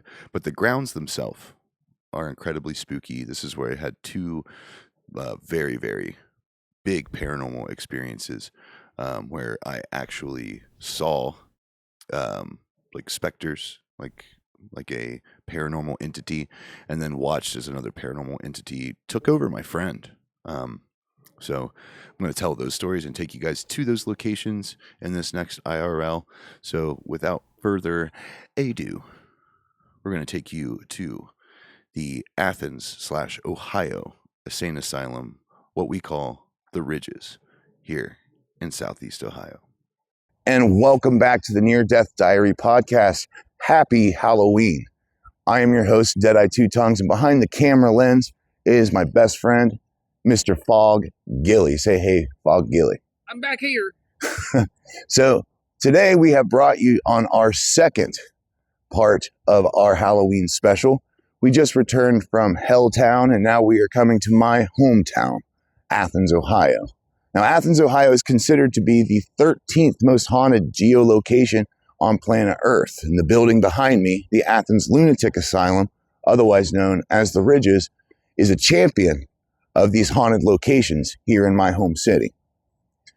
Built in 1868 to 1873, this building has many, many years and many, many events that make it one of the most haunted contenders in all of planet Earth. Now, at the time, some revolutionary treatment was happening inside of these walls. Electroshock and even psychoactive medications were being used on the inside, but the most famous of all practices was the lobotomy.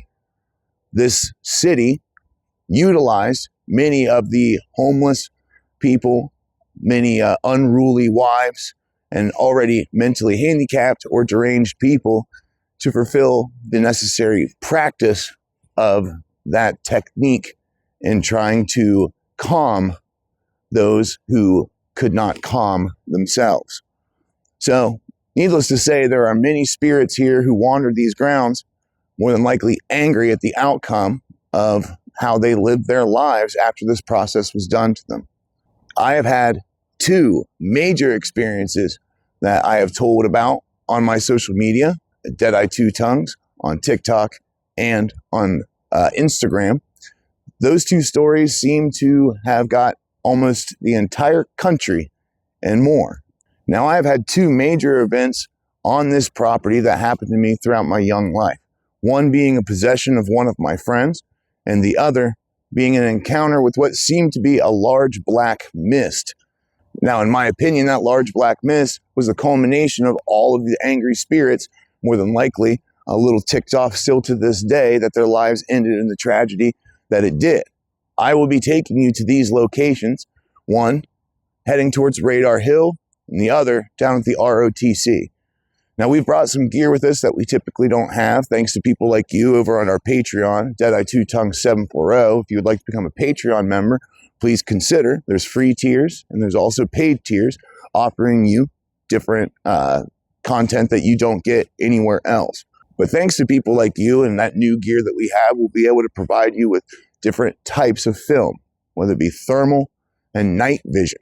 Our goal is to be able to see, even into the dark, anything that might be surrounding us, anything that might be accompanying us on our walk of the grounds. We'll also be visiting some of the cemeteries, and I will be telling you those stories in the location in which it happened. Now, my hope is putting myself back into those areas will allow us to possibly capture on film what it was I experienced, or come toe-to-toe with what made me experience it. Now that I think we've covered all the basics, let's get into the haunt. Welcome to Athens, Ohio, Athens Lunatic Asylum, the Ridges.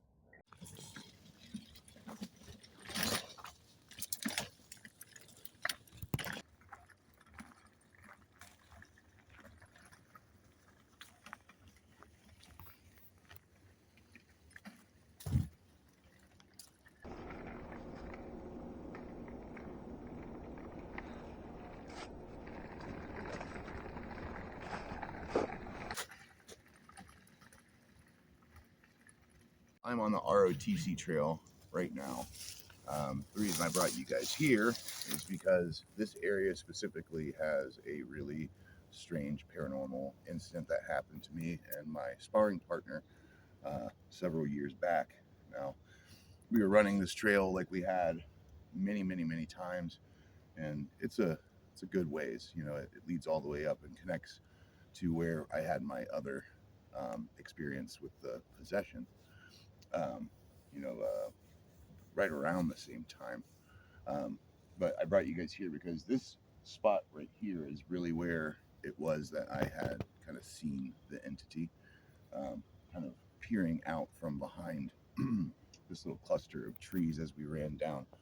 Um, so, me and my very skeptic buddy and training partner, just running, jogging, you know, practicing deep breathing.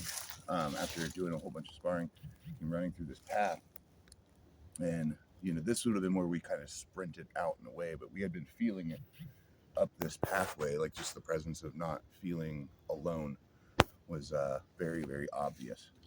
And you know, him being somebody who's really hard-headed, and myself being somebody, you know, hard-headed but also very open to things. That's when we kind of started chattering about how we definitely could like feel something, and which was really strange for him because he definitely is, you know, somebody who doesn't admit stuff like that. um, and you know, needless to say, we had kind of elevated our jogging pace, and you know, we're, you know, trying to kind of get this part of our training done with quicker, um, until we saw a manifestation of what I think was a kind of culmination of a lot of the dark energy. And when I say dark, I don't mean like demonic. I don't mean, you know, agent of evil. What I mean is years upon years of mistreatment to people. Ooh, I got a cold chill. Um, Years and years of mistreatment of people, who were living in the ridges, and you know, who were inhabiting the ridges. All along this area, you'll notice that there's cemeteries with no names on them. At death, they were just simply nothing more than a serial number, and we could show you that a little bit later. Um, but yeah, we you know, got to this area whenever we noticed peering out from behind one of the trees at us was this very ominous, like not quite uh, any particular form. It just kind of looked like an emanating black gas that was kind of moving and swirling, you know. And we stopped here and we stared at it for a bit. It almost like had us locked into like a mixture of curiosity and complete fear, you know, and knowing that our vehicle is closer this way than it would be to run all the way around, thus giving this thing more of an opportunity to prey upon us, seeing as, you know, it seemingly was conscious, sentient, and able to like hide and kind of stalk. We decided that this way would have been the best way, and decided to bolt as hard as we could through here. Now we kind of get to this point, we realize that there is actually something, and we take off in a dead sprint. Um, Now, as that's happening, it's really hard to explain, and this has happened to me like a couple other times throughout my life. But it was a question as whether or not what we were hearing was audible, actually being perceived by our ears, or we were hearing it on the inside of our head. And it was, I mean, I would say it was a lot like a freight train. Like it was just that sound. You know how they say a tornado sounds like a freight train. Um, it was like it filled and echoed the inside of our heads, and like, you know, it was hypnotic in this like really strange way. But the best way to kind of describe that super loud, like deafening sound was, it was like 1,000 people screaming at once, like, and horrifying. And we took off running down this pathway that you guys, if you're on Patreon, just saw us walk up through. It's kind of, you know, treacherous. You know, it's a lot of up and down hills, and at one point, you know, we were bear crawling, like trying to just get up using our last reserves of strength, um, to get up and out. Now, one of the things I can say is I always ask people whenever they see, you know, things, you know, in the woods, or you know, is it an apparition or was it something physical, you know? And one of the ways that I decipher that is, how did it impact the world around it? Like, was it moving through? Like, did it glide through physical matter on its way, like, in its pursuit or whatever? This was very much so as it was moving through these trees. It was jolting these trees, and there was just leaves and things falling from the canopy. So as it's moving, it was almost like it was a domino effect, just boom, boom, boom, boom. Very train like yet again. But I remember almost feeling like I was so overwhelmed with emotion and angst, and like, yeah, my heart is beating because I've been running and sprinting and jogging and going up and downhill and all of that. But it was different. It was like I was emotionally, like, and spiritually just hollow and exhausted, but like my body knew to continue to run to get me up and out of here. um it was like a swirling of like voices and almost like flashes into like brief glances, like into like the eyes of the deceased, like these little micro memories that all like stabbed me like 1,000 daggers. And it wasn't enough to like gather them all to paint a picture, but you could just like tell. Like, it wasn't like, oh, there's somebody getting lobotomized. But you could just tell, like, at that 1 second that that person had like almost come in and been almost like, me too, like, here's my pain, feel my pain, experience my pain. And that makes me like really, really curious as to um, us after we pass. You have a lot of like mass casualty areas like Gettysburg that are like just blossoming and blooming with spiritual activity, and like people like talk about how they like you remember seeing like two sides of like the battlefield almost still at war with one another, and like this almost like working in tandem, like that spiritual energy like being grandiose enough to like yet again portray these events that had happened in real life. And I feel like that is something that is very possible, like when there's enough energy, and enough, I guess, high emotion, um, like value that happened on Earth. It's almost like it stains the very fabric of reality. And because it happened here, I feel like fabric, like time itself, like in the area, gets stained like with that high emotion. Like if time is really linear, if it's really running backwards and forwards, and then not at all, like all at the same time, this kind of quantum world around us, like it's still lingering here, it's still existing, and in that timeline, it's still able to utilize and manipulate energy. And I felt that it was all very real, but it had grown a consciousness almost, like all of that combination of pain and anguish had like come together to create an actual like entity, like a hive mind, if you will, of all of that pain and emotion and trauma. And that's what I feel that I saw when I'm here, you know. Now, the other experience I had, that was the possession that I saw, and my buddy Tim saw, my girlfriend at the time, Stacy, and her sister, Amy, and of course, Angela. Um, I'm still to this day kind of convinced that that same entity is what possessed him, um, because we saw it in that same kind of residual energy, that black like mist at the end of that possession is what seemingly like erupted up and out of him at the coming of daylight. So that is where we are right now. Here would be where we finally kind of laid eyes on that entity, that group of anger and frustration. Here's where we saw it, and here's where we started just beating feet to get up and out.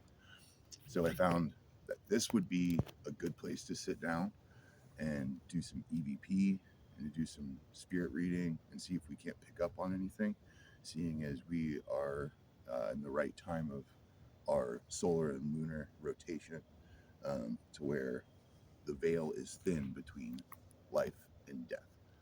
So we're going to get out some of our tools, and we're going to take a bit of a gander into the other side here. Is there anybody with us right now?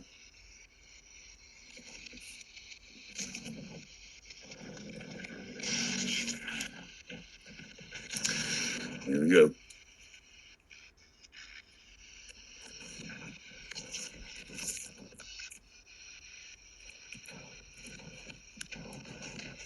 Several years ago, I had an experience with, I think, many of you.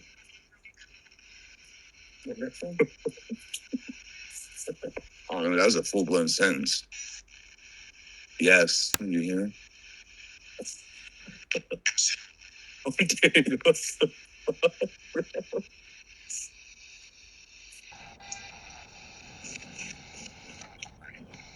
Jeffrey? Jeffrey? That was rather clear. Hello, Jeffrey.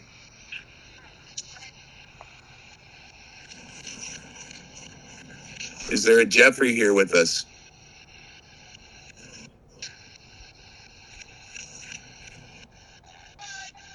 Hi? Hi. Eat something? Sound like you said eat it. Eat what?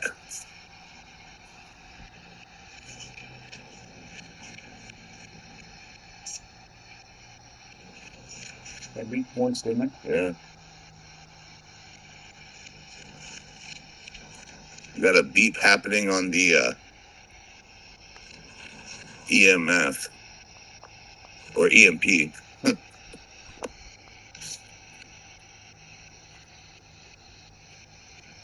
Hi, my name is Deadeye. Let's get back to you, Jeffrey.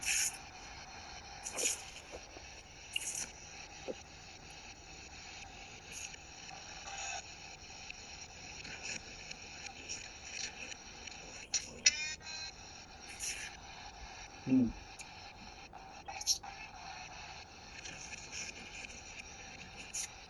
Is there anybody other than Jeffrey here? Can someone say their name?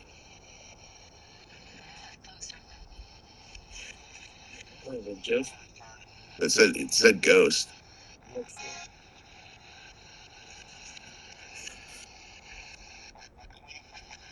When you what?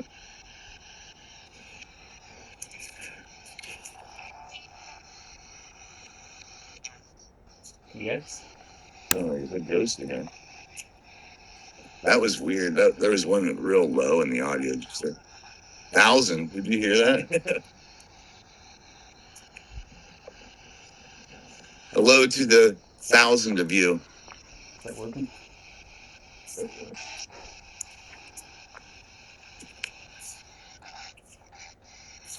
That was weird. That was almost like it took over. Yeah, it stopped it for a second. Have I met you before?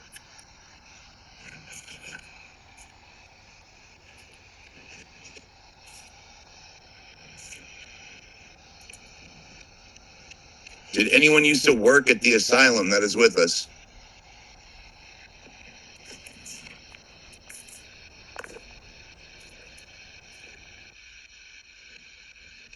Did anyone live in the asylum?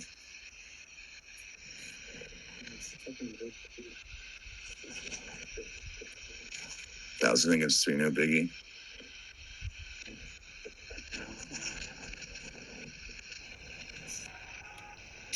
Ooh. Do you want to play us music? Oh. Yes, you do.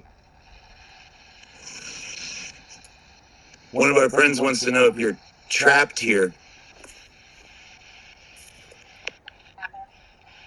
Apple? Person?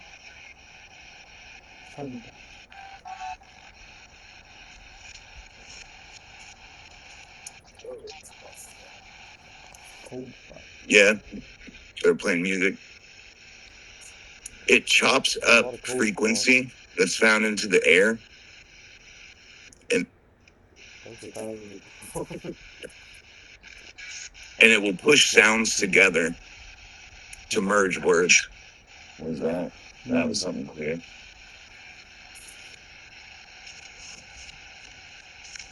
Was anyone here lobotomized?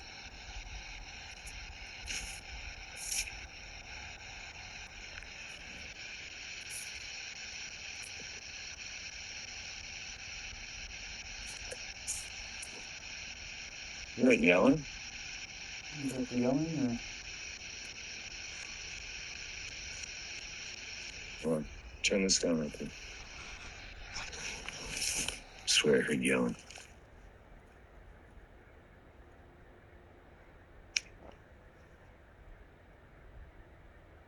Man, phone on him. Dylan Spoon, just shut up. It did for a second.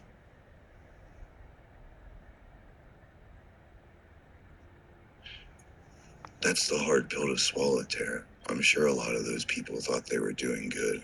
Yeah, his phone turned off a second time.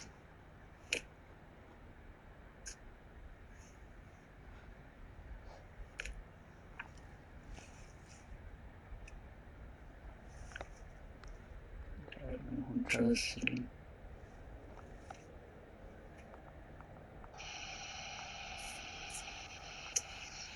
Yeah, we definitely do.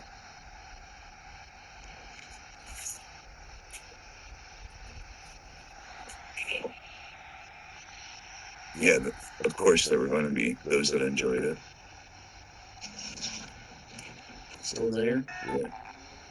Just heard it say still there.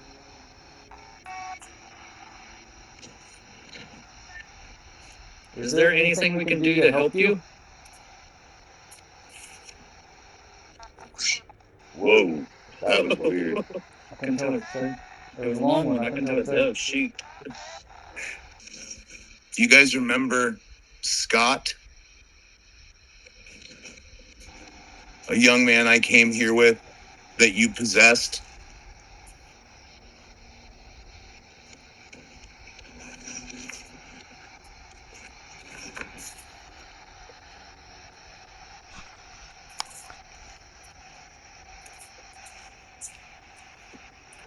There's a screaming noise again. Let's get this shit away.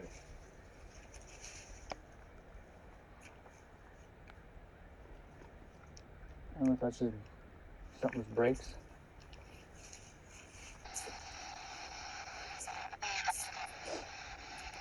It's not like we've much to do. Why does it sound like the same voice over and over too? Spirits don't matter? Is that what it said? Something don't matter. That's picking up on the GoPro, isn't it? Should be. Yeah, this is on.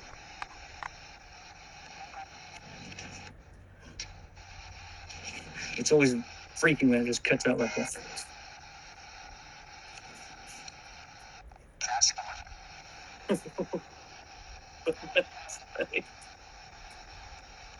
That's something.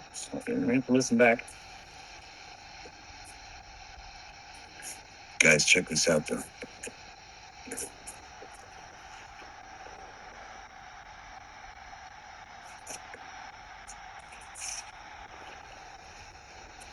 Isn't that badass?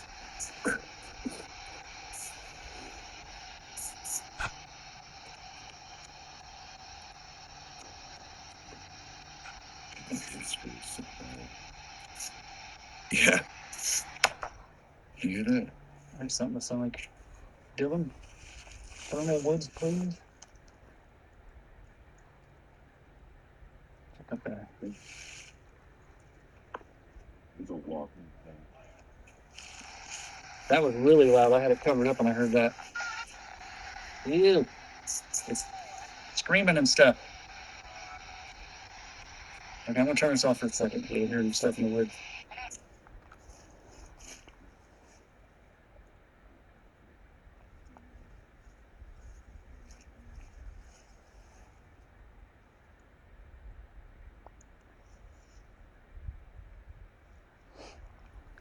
Don't know.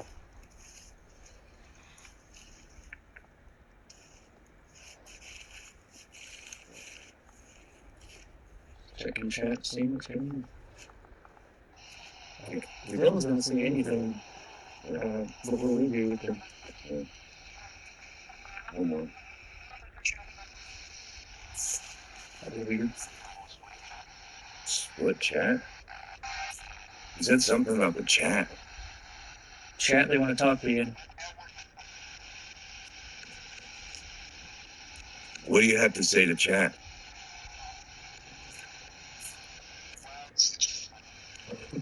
Wild. This is something.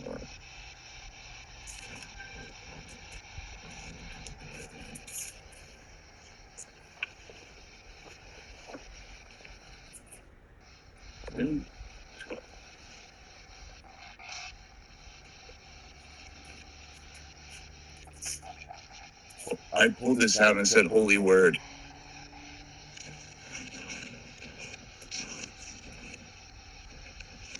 I literally just pulled that out of my pocket.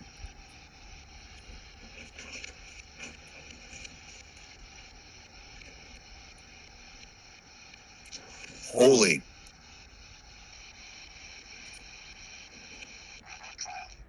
Trial?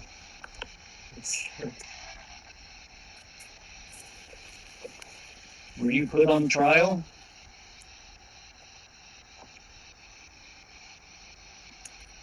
Can the spirit that possessed my friend come forward?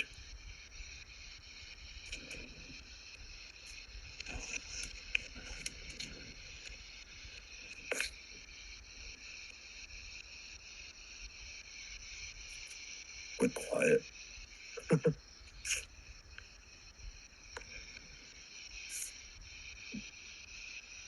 Everything went quiet when I asked that. Put the crucifix away and see what happens.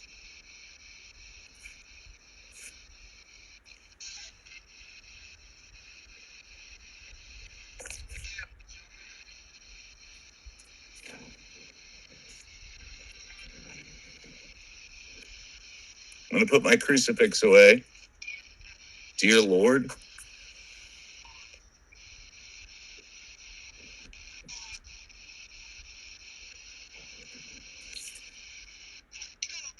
kill him. Oh, fuck.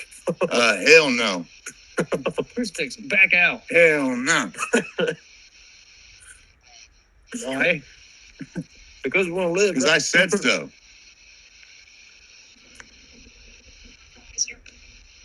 Otherwise, something. I have a heart of onyx, Sarah.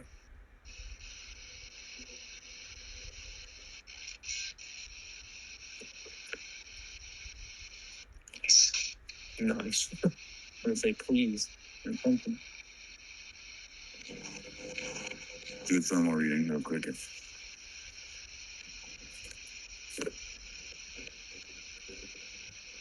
Putting the crucifix away and taking it back out gets things stirred up. It does. Put it away again. It does.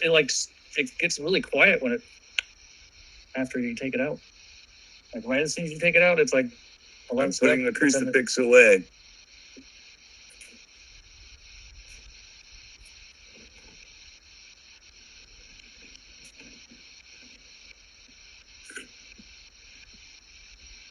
Who is here with us?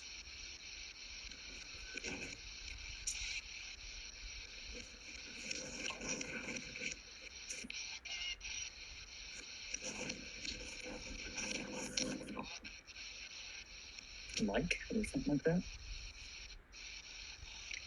Ooh. I don't like the disembodied like ooh. Or religions.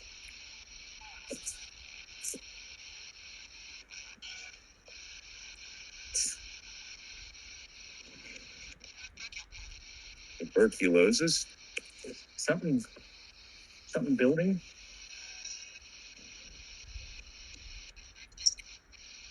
That was the same.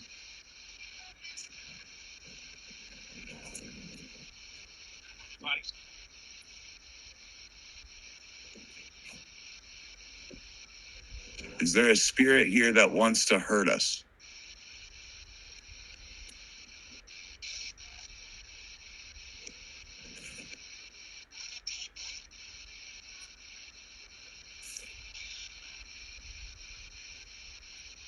Keep an eye on yourself, too. Pulling the crucifix back out. Any spirit still holding light, come forward.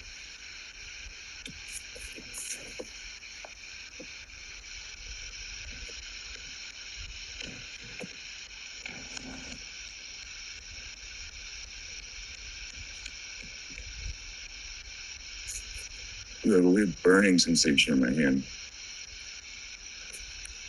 Right in the palm of my hand.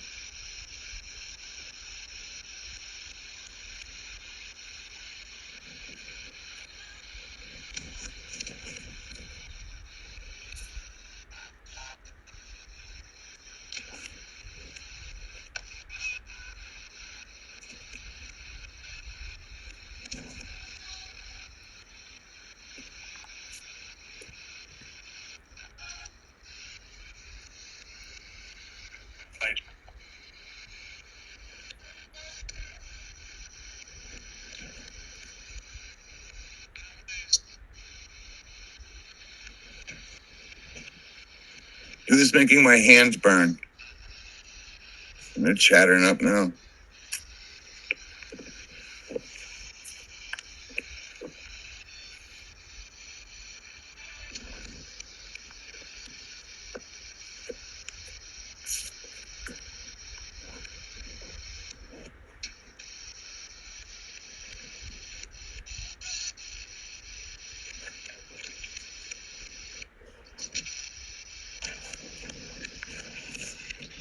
Is there anybody that would like to speak to me?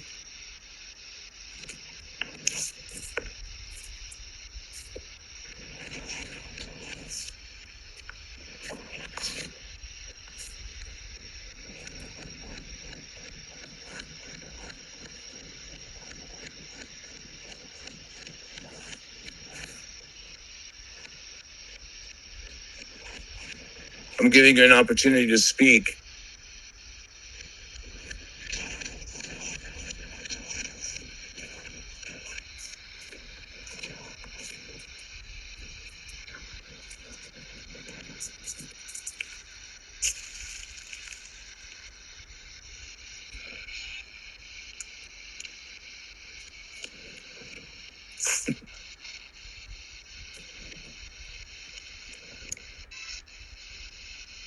Discordant, like sounds like that. Always giving like just like the biggest like, hair raising feeling.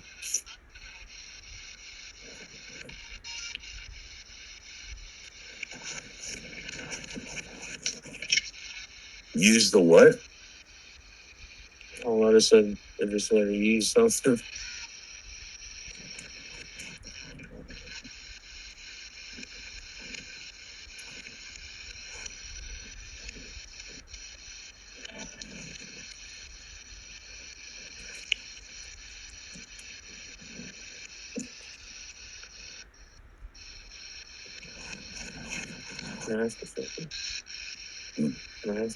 Yeah, give it a second.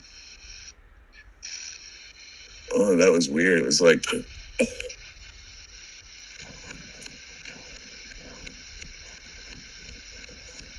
such a mixed feeling of emotion.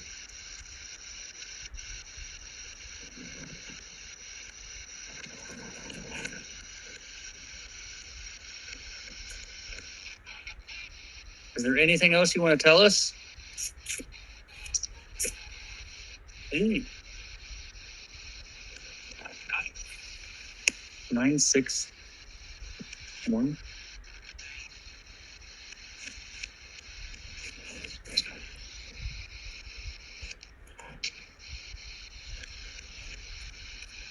We need ghost permission. That's a ghost something.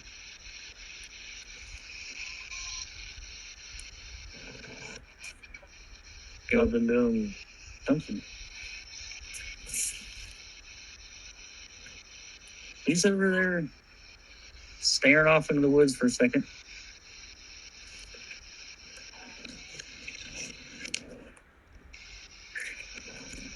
He's the silent one. Do you want to talk to Deadeye? Ew. That was a deep voice. I was like, I don't know what it said, but it didn't sound good.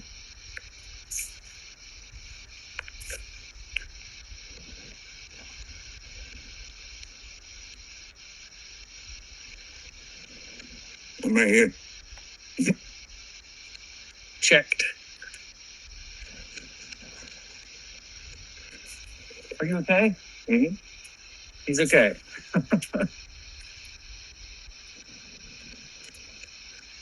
Yeah, there were some deep voices. It was weird.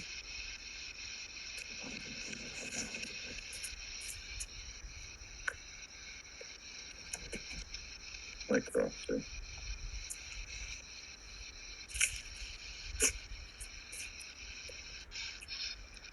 Who's the silent one that keeps trying to come through and not say anything?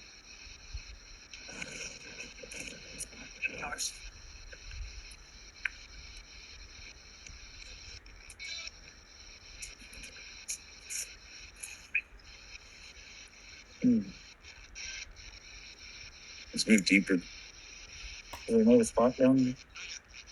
I said not yet. Good. That's what I heard. We'll make it worth our while. Said something, but I couldn't pick it up. Why do you not want us? Why do you not want us to leave?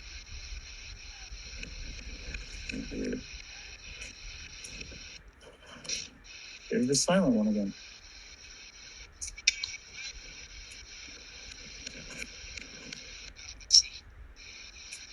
Going insane?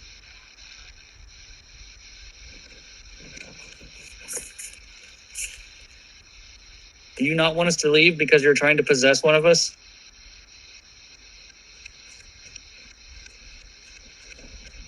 I don't know if they would tell us.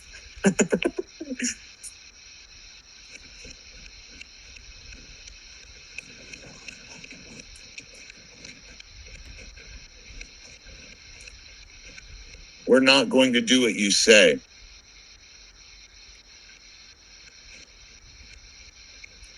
Maybe they're trying to warn him. That's what we're here for. Yeah. All right, we're leaving.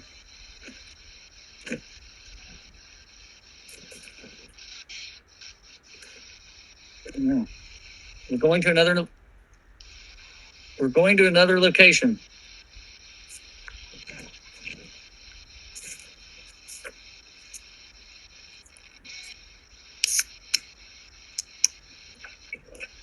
Touch.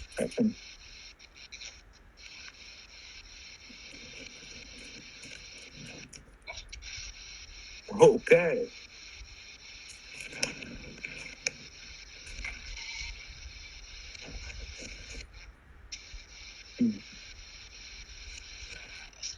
Ooh. Wow.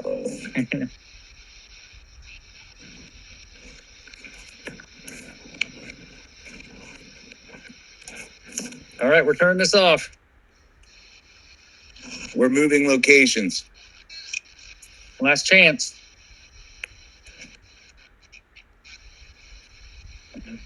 Goodbye.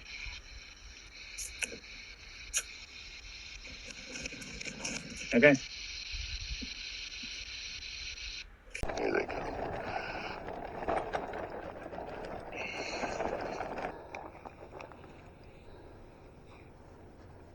Look at this view down here.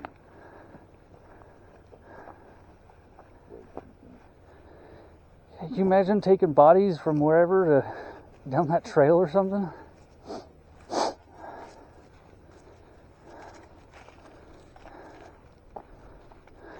God. These are unmarked.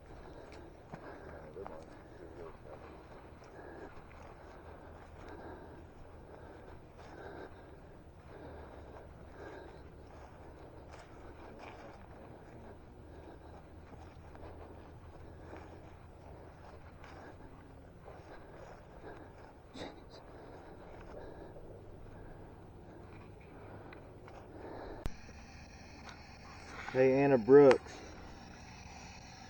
if you're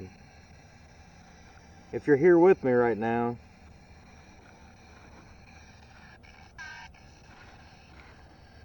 it's me.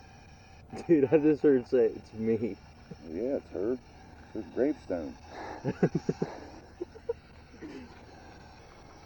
Let's try the opposite one. Anna, are you single? What? Shut the fuck up, bro. What the fuck is wrong with you? Anna. Ew. I've never heard that. I was like, ew. Hey, Anna. Hey, girl. You're fucked. Hey. Hey, couldn't help but notice laying out here all by yourself. Things are getting angry.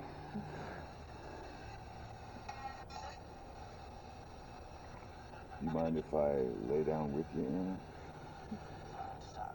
Stop. You're really making me feel uncomfortable right now. Shut up, man. Let me get it in. Fucking cock walking. So, I'm not really in this graveyard very often, Anna. Ooh. Ooh. That sounded... We need to figure out that number it said back at the other spot. Can someone recon any other episodes or previous episodes? I know it'd probably be hard to dig through the amount of content, but maybe we're supposed to find that 3-digit number. No, it said it right back at the... I got another question. Well, ask it. Right when we were back at the other... You're here, you might as well ask it.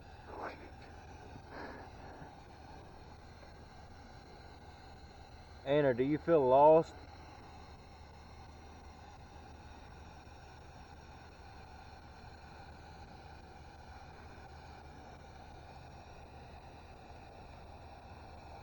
Oh. We don't know the number. That's the thing. It was at the other spot we were just at. It said... Somebody said 961, and that sounded like it might have been hit, but I don't know for sure. I don't know. It wasn't a 3-digit repeating number. No, it was... 709? If Uh, it's 709, then we're 2 graves down from it. that would be crazy. All right, Tara. I thought there was a 9 in it, but I'm not sure. Tara, quit the bullshit. Watching back is going to be easy to find, but it's just going to be... We can't do that right now, probably. We'd have to stop the live and do all kinds of... So, there's no point of doing that.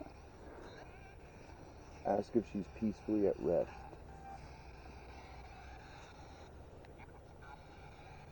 Anna, are you peacefully at rest?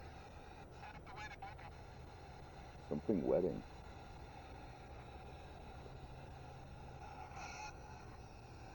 Did something happen at your wedding? 793. That actually seems... I think there was a 7 and a 9 in there somewhere. I don't know. It's going to be... It might be harder for you to hear on the phone, but us directly, like some... Just ask it, see if it can tell us the number again. Go away, is that what it said? I don't think it said go away.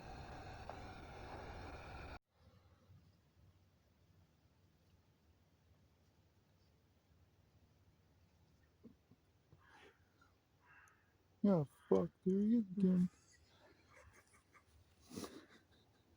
It's like a weird Ed Gein Kermit hybrid.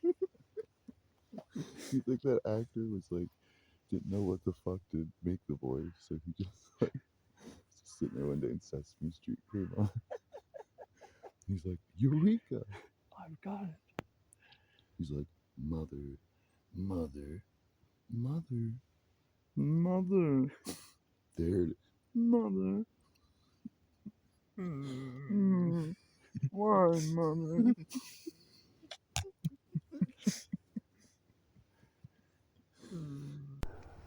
Just go down there alone, down the path, and see if you can see it. Oh, come on.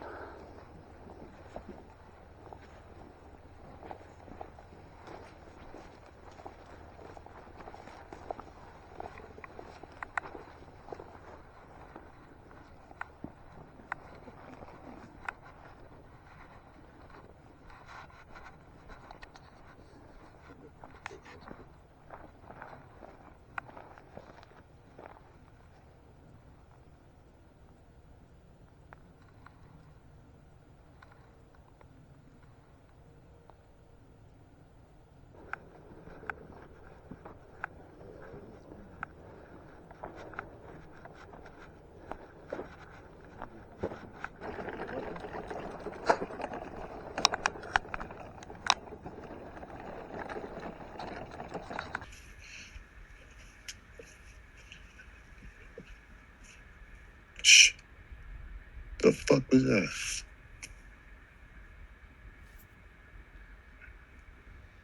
I would say that was a person.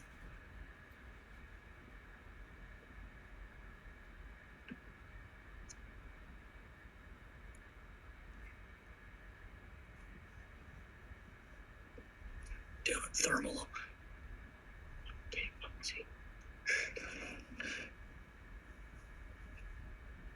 That was weird. It was like kind of pig squealy.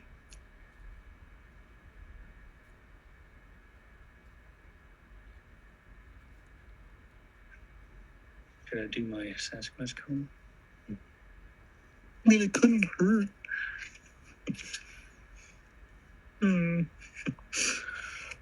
This is gonna be loud. I love it.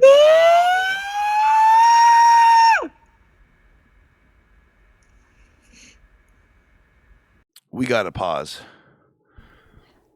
We gotta pause the pod because what just happened? The infinite shit glitch? Like I honestly thought if I just flushed, like it would just come out like a ribbon.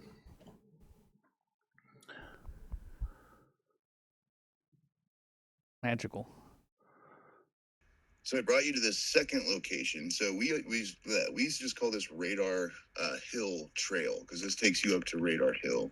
So in my younger days, my friends and I, actually Hartley, my brother who passed, and what would be like my other brother, his foster brother, Tyler, we actually made like kind of like money doing this whole haunted gambit. And we'd like bring people up here and, you know, it'd be like, yeah, like me and Tyler are going to take them. Hartley couldn't come, but Hartley would actually be like hidden in the woods, like making all sorts of noises and stuff. So like I've been tromping up through the ridges for many, many years.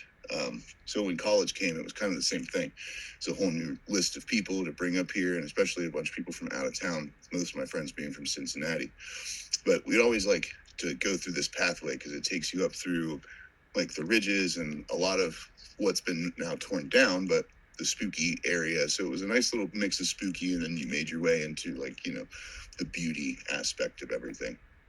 But this this one time we were taking a group of people up this way, and two of the people were well, one of them, her name was Angela, and she had hung out with our group a few times, but she was having kind of her old high school sweetheart come back into town, and he wanted to come with us like on one of our kind of trips, if you know what I mean. You know, so we decided that we were going to start kind of down where we parked, and we were going to take this pathway up and through here. But the starting point is just a bit higher, and you'll see that as we get down towards our car. So we came up this way, and at the very beginning, whenever we first got out of the car and got our backpacks on and everything, we took our bit, and we had all kind of taken the advice of our buddy Tim, who was also our resident dealer, on the strength of it. So, you know, everybody was basing it kind of off of what he said.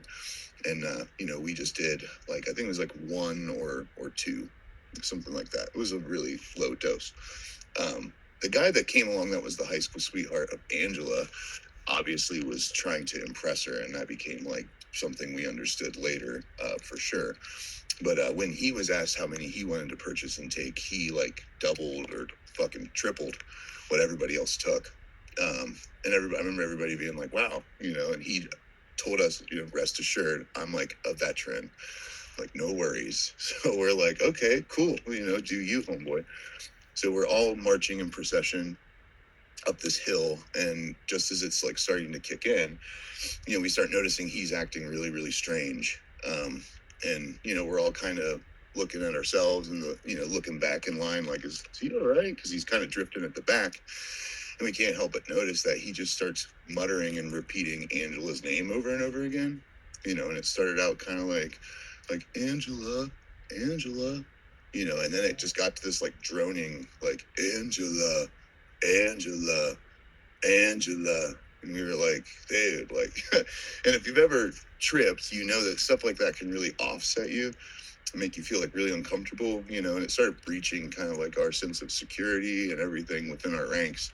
But we're just like, press onward, man. Like, we're just going to keep marching forward with him rambling in the back.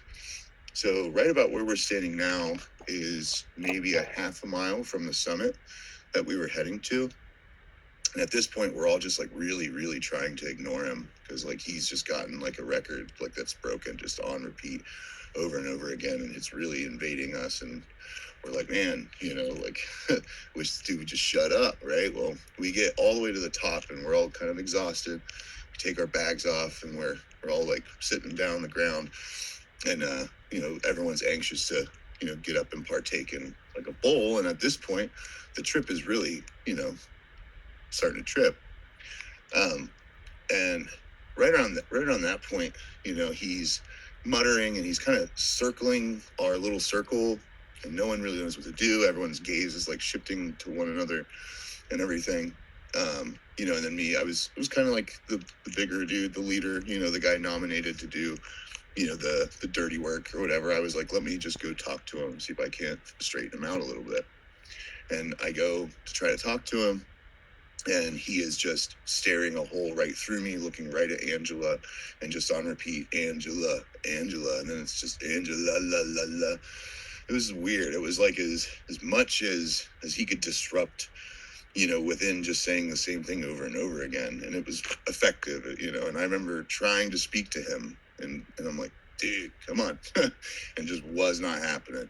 So I'm like, all right, I'm just going to take my findings, my report, and I'm going to go back to the group that's all sitting there smoking. And I like come up and I'm like, dude, he's like gone. Like, I don't know what to do with him. And all of us, you know, are sitting there talking and the muttering kind of like ceases, you know, like, so we all lose a little bit of track of him, you know. But last thing we're thinking is he's doing anything super fucked up. But boy, howdy, we're smoking, we have our good time, you know, and everything. And then we kind of turn our attention to like, you know, now we're about to just start our trip and everyone starts to kind of go and look for the little comfort things that they brought, you know, snacks, like maybe a beer, something like that. Well, the bags are gone. And we had taken our eyes off of this dude just long enough to where he had stolen our bags, which had our car keys, all means of staying warm, you know, all of like our little comfort stuff. And this really agitates everybody, you know, as we put two and two together that he was the guy that took it. You know, we're all kind of like outraged, and you know, we're looking at this guy's new to our group. We had only hung out with him for that day, really, other than a couple of the people who had them in the party. You know, they had met him once or twice or something like that. He's a foreigner to me. I don't know who this dude is. Neither do my roommates, and we're like just trying to tolerate the situation at this point. So we keep insisting, like, hey, give us the bags. And all he keeps doing in return is Angela, la, la, Angela, la, which just pissed me off. Like, it really did. And it pissed everybody else off, you know, and because we don't really know the gravity of the situation yet. We don't know what's really going on underneath the surface. So, you know, we try to kind of like, hey, give us our bags, tell us where the bags are. And he's unresponsive. So we're all kind of going into like this oh shit mode, especially as it's starting to get colder, you know, and you know, everybody's starting to kind of panic. You know, some people had their warm clothes in those bags and all that stuff. So, you know, we're now turning our attention to trying to find these bags. And as that's happening, this guy becomes more and more like almost menacing and showing that it was like intentful, that what he had done like was like made to sabotage and kind of destroy the good time, which, you know, you're on your trip. So like your wires are just crossed at this point and you're like trying to make sense of the situation. You're trying, like, you know, you have, in my opinion, like this kind of until you do way too much or whatever, you know, you kind of have this zenful like peace that you really are trying to have whenever you are taking your trip. So that's kind of now getting like gears grinded and, you know, keep looking for the bags. He's not allowing us to have the bags. Well, then at one point, as we're looking for the bags, he falls into the tree line. He like goes into it and he kind of disappears and everything. And when the time he comes back out, he's butt naked. And I remember all of us like sitting there, like kind of in our little circle, you know, and us like united, like a united front. When he came out, we all like hit him with a laughter wall that was like super physical. And I remember him being like, oh, you know, and we're like, what the fuck is going on with this guy? You know, and he just like, he's very conscious and sentient, moving around. He's not like a bumbling like idiot. He just becomes like this very imp-like creature. Now he's naked, you know, and we're like, what the fuck, you know? So it's making everyone uncomfortable. I remember I shed off a little bit of my clothes, trying to put them on him. He's like fighting me, you know, like fucking greased hog, like trying to not and like let him on and stuff, you know, and just being a menace. Well, it's starting to get cold. I end up being like, all right, man, like I need to, you know, build a fire, try to keep everybody warm. So we turn to collecting firewood. And the whole time he's just circling Angela, like saying her name over. So we have to keep taking breaks to kind of push him away, you know, and the whole time that this is happening, his presence just starts getting more and more like just evil is the best way to like describe it. Just like really menacing, like very low-key type energy. And like it's starting to really weird everyone out. And we keep having like this same kind of unified like which doesn't always happen like whenever you're taking your trip, you know, like a lot of times people see different stuff, but the fact we were all seeing this like same exact kind of presence surrounding him all started to kind of cue us in that something different and very sinister was like happening. So, you know, we're starting to get really weirded out by him, and I'm building the fire, and I finally get it to go, and then he comes like bumbling out of the darkness, naked, as we're all starting to take comfort by this fire. And he sits down right next to Angela. At first, she kind of scurries up, gets herself around the fire, and he's just rocking back and forth. And like at this point, just Angela, la, la, la, Angela. I mean, and it was super, super, super creepy. And at this, we're like all staring at him at this point because we're in the most fragile state that you can be in with things going really, really wrong. You know, so we tried to share the fire with him at first, but it became super painful and like, you know, static. And I remember getting really, really upset and frustrated with him, you know, and I was screaming at him, like, give us our bags back, you know, give us the bags. Like, and I'm like upset because he's just rocking and he's just giving me this big, unhinged at this point grin, like this really unnatural grin that like very like Grinch like, very Cheshire like. And it just piques my frustration. And like, I remember I stood up and I'm like screaming at him, like, you motherfucker, like, you know, because he ruined everything and whatnot. And I lost my temper and I kind of like kicked the fire on him, expecting him to sit up and almost be shocked out of it and be like, oh, you know, but it was nothing. The fire fell into his lap and the embers just kind of sat on his dick, on his like legs, on his thighs. And I'm sitting there, and at this point I can like literally see the you know, elemental reaction happening from his skin. It's like burning. And he's just looking at me like with this deadpan, like massive grin that's just so creepy and so unnatural. It like freaked everybody out. And everybody scurried away from the fire, like leaving me just to sit there in my moment of panic, like, what the fuck? Like, so I'm trying to, you know, put things together, and I'm like realizing like there's something way different about him. Like this cannot be the same guy. Like, even if I don't really know him, it's just not human really at this point. So like, I'm thinking now about the vessel that this dude who I just met, you know, it's clearly taking trauma. I can smell the burning hair, you know, and I'm like, okay, like this is done. Like I gotta get this stuff off of him. And as I'm wiping the embers off of him, the laugh that came out of him was like so unnatural and like eerie and bizarre and loud and bellowing that like I'm like backing up off of him, like knowing that I'm dealing with something like outside of any of our understanding. And that's when it kind of dawns on me, like, he took more than anybody. I think he put himself in an ultra susceptible mind space, one that he wasn't ready for, and he didn't understand where we were and the energy like that plays out here. At this point, I'm like, something's inside of him. Like, he is not that person anymore. And as he's laughing and I'm backing up, we're all looking at each other, kind of taking refuge in one another. And I'm like looking at them like, do you see it too? Well, at this point, his movements are now like cascading. Like every time he moves his arm, it looks as if like another like black silhouette of an arm is here. So he'd move it and it would stay there and then it would suck back up and into him. So it was like this weird tracer of black that he had, like emanating off of his body. And that's whenever we like all full blown saw and realized like this dude's fucking possessed. Like full blown, like something is inside of that dude. And we're like, just kind of freaking out and we're all like trying to stay away from him.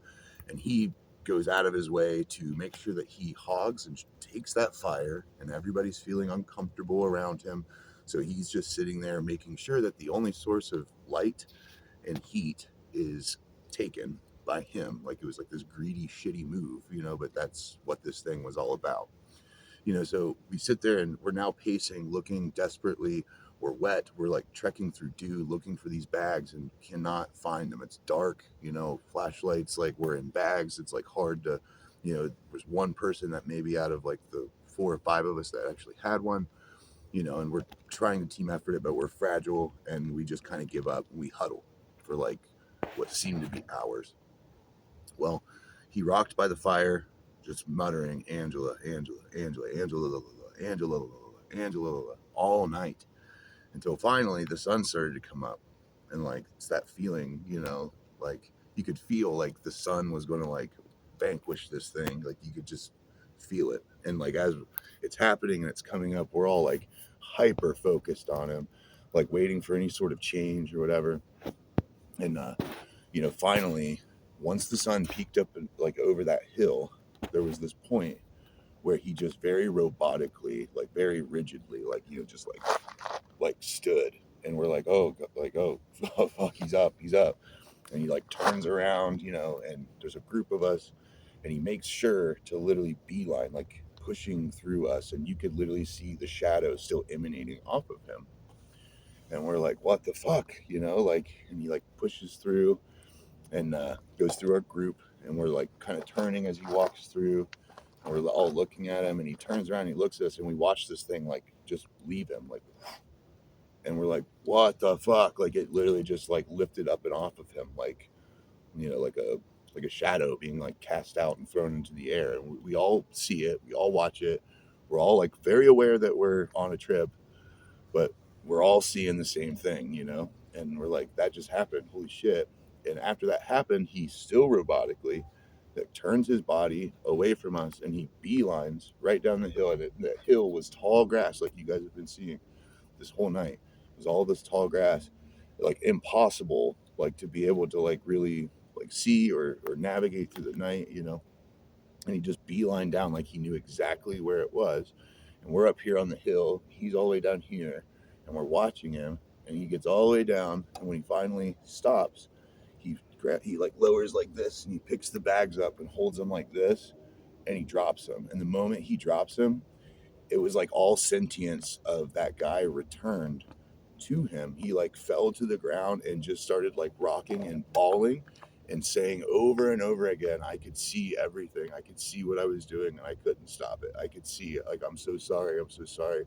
And we were all like, what the fuck? Like, what the fuck? And that happened here on this pathway.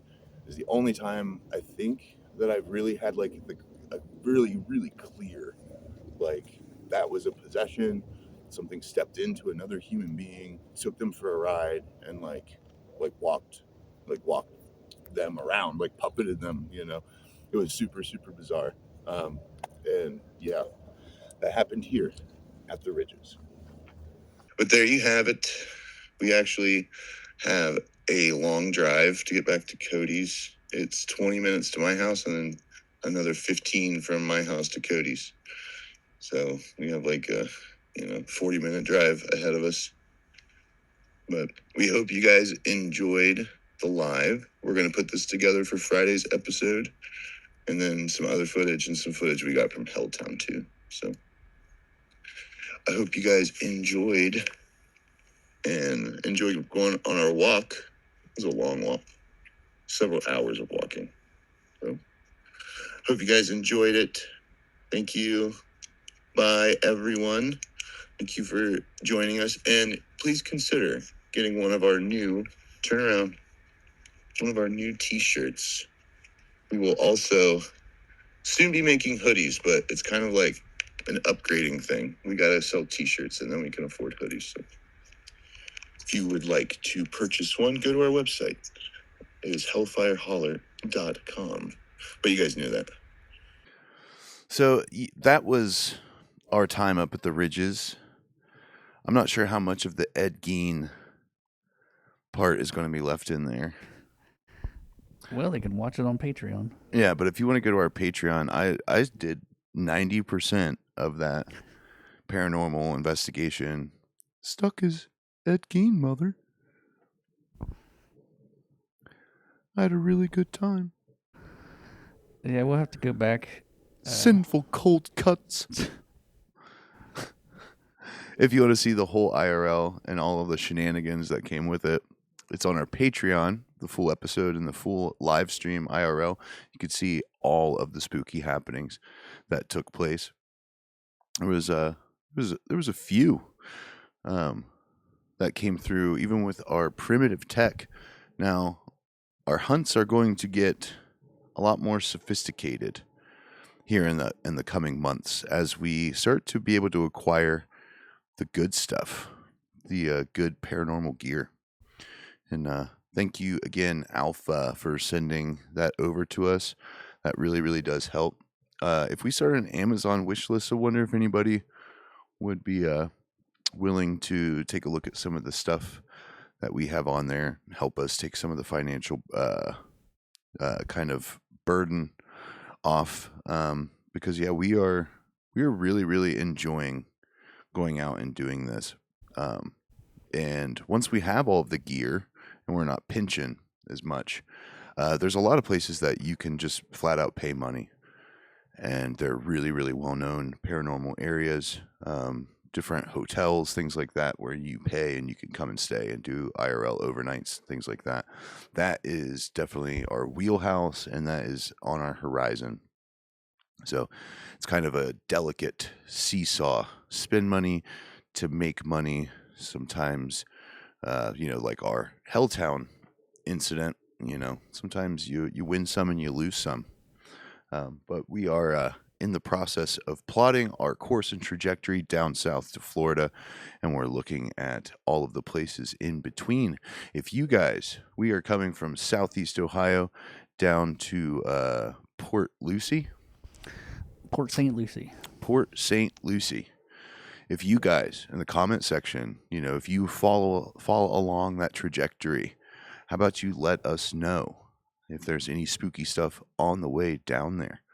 Because we're going to be looking.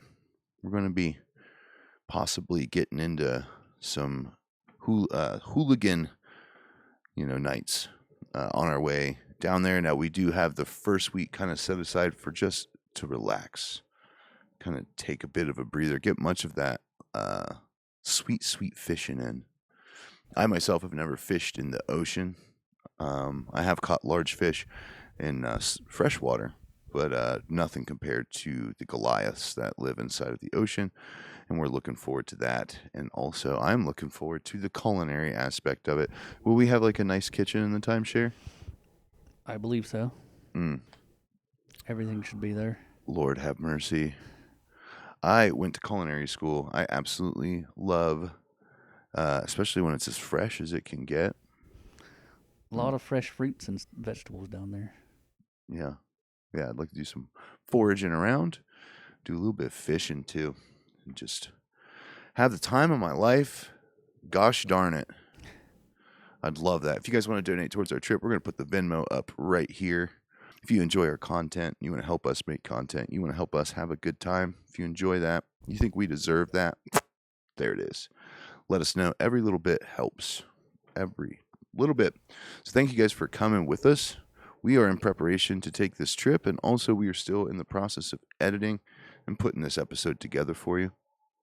And why don't you let us know any spooky places between here and Port St. Lucie, we would love to know. Give us a little tip.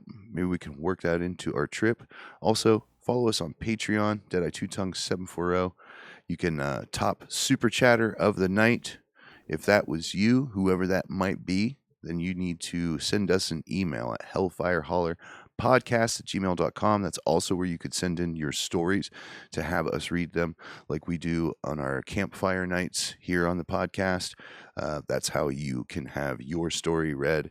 And we will be switching gears here soon towards a spooky Halloween, a Halloween on Christmas. So if you would like to, if you have any spooky stories surrounding the Christmas, wouldn't you just be a peach to send those in to us? We would love to have a Halloween themed Christmas, spooky Christmas. How about you hit that like, subscribe button, and hit the notification so you never miss an upload. Mr. Gilly, what do you think of the night? I think it was a cluster. Sure was. Sure was. But we're not even a year into the podcast, baby. Not even 1 year. Now, I think we're doing good. Highs and we lows, had- the ups and downs. we had about zero control over how everything went, so We had the best intentions. yeah. But we hope you guys enjoyed the absolute clusterfuck that became. And we're going to work on putting together our own special episode for you guys because this is what, episode 30? 29, I think. 29. Episode 29. Maybe our 50th episode. We'll just go balls to the wall. Something. We need to put something together for you because, I mean, honestly, we were robbed of that. Let alone you guys. We got robbed of that. Yeah. We were ready to go. We probably spent $700 on just stuff to gas, all the wagons, all the new different lighting, all the stuff that we had brought. Great thing is, other than the gas, all that stuff continues to go with us. It only makes our future episodes easier and easier. But we do feel robbed. We felt like we got kind of screwed over on that.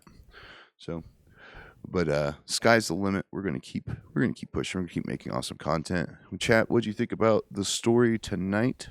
We love each and every one of you. You guys are absolutely amazing. You're the wind beneath our wings. We love all of you so much. To our lovely Patreon members, thank you for your loving support. And thank you for taking a little bit of your hard-earned money to send to us each month. We're going to put you guys at the very end of the episode. You're going to see your name on the screen as a thank you because we couldn't do this show without you. And now we are going to go get ready to go to Florida. We hope you guys enjoyed every bit of this absolute nightmare that was Helltown, and hope you guys enjoyed roaming around my neck of the woods. I am your host, Deadeye Two Tongues. With me, as always, the faithful Fog Gilly. For now, we gotta go. All right, we gotta get down the road. So we hope you stay spooky. We hope you stay strapped. We hope you stay wild.